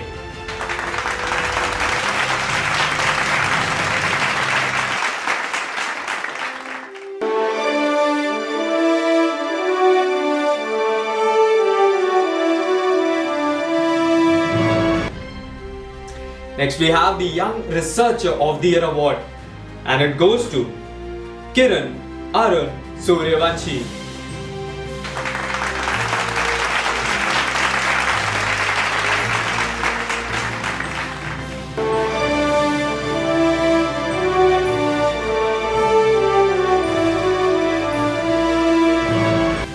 Next award is for the best preschool of the year, and the award goes to Sunshine Kids.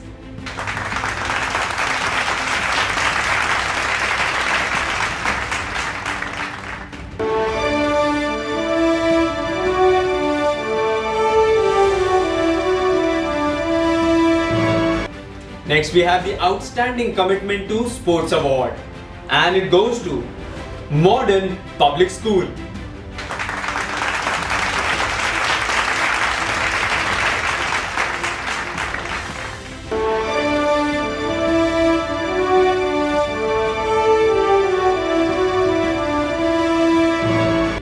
Next we have the Inspirational Principal of the Year award, and it goes to Monica Arora.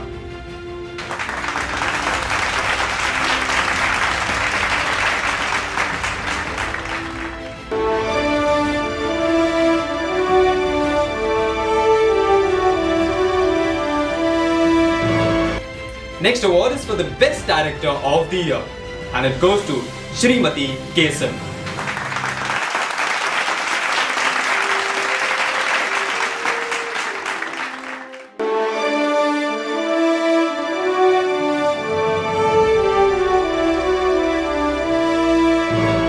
Next award is under the category of Top 10 Teachers of the Year, and it goes to Kuldeep Singh.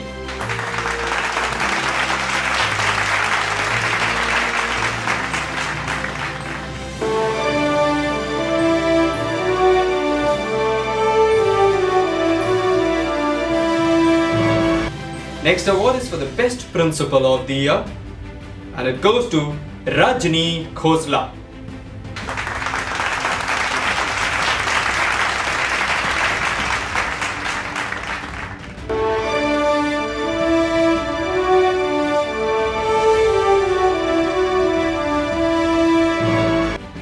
Next we have the Innovative Professor of the Year award, and it goes to Professor Dr. Malika Seth Rishi.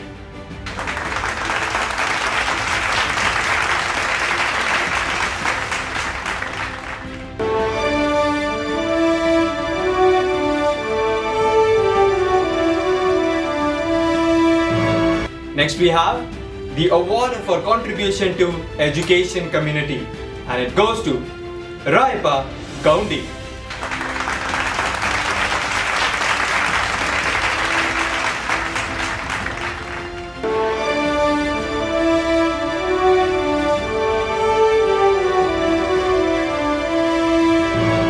Next we have the Ed Tech Principal of the Year award, and it goes to Bhargav Bharali.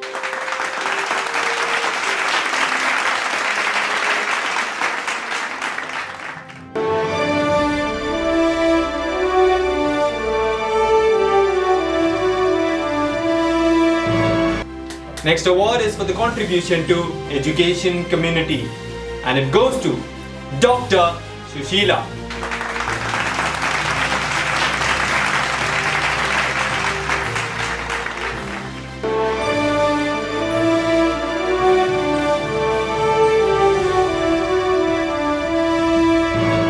Next award is for the contribution to education community, and it goes to Sonia Kapoor.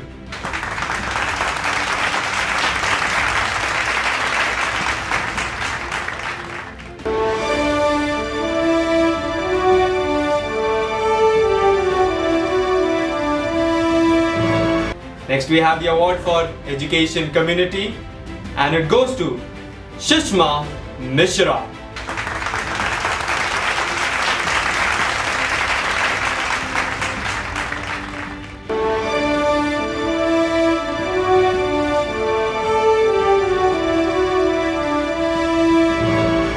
Next award is for the contribution to education community, and it goes to Mohinder Kaur.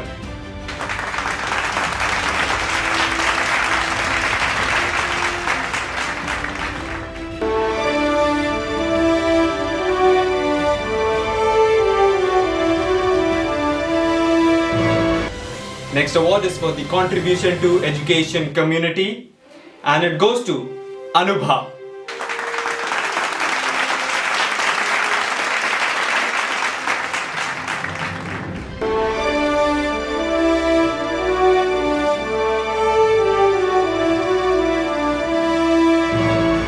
Kashinath na? Next award is for the contribution to education community, and it goes to Kashinath Patel.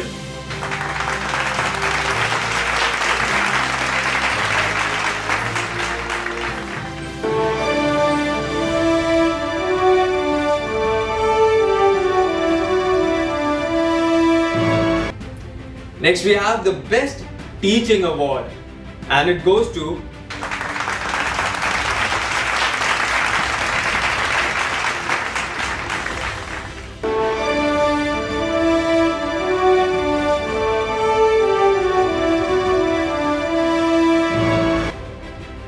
Next award is for the Dynamic Professor of the Year, and the award goes to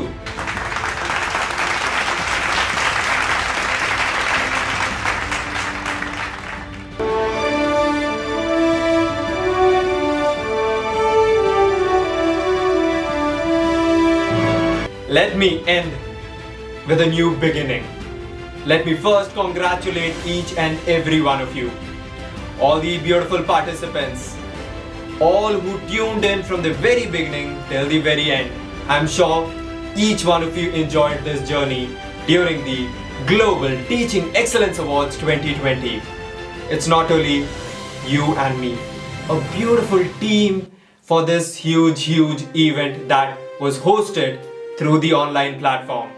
I wish to congratulate each and every participant and each and every member of Kites Craft Production. Without you, this is not possible. And as we end the year, beautiful memories, beautiful thoughts, and carrying this responsibility to even use the word education, to use this weapon the best way possible. And I am sure we have miles to go together. I thank each and every one of you for your blessings, for your support, for your concern that has taken Kites Craft Production a long way. Our responsibility doesn't end here. We have miles to go. Once again, wishing you a beautiful year ahead. The best wishes, and take care, stay safe, stay blessed. Wherever you are, stay healthy and keep smiling. This is Tony Thomas from Global Teaching Excellence Awards 2020 signing off. Thank you.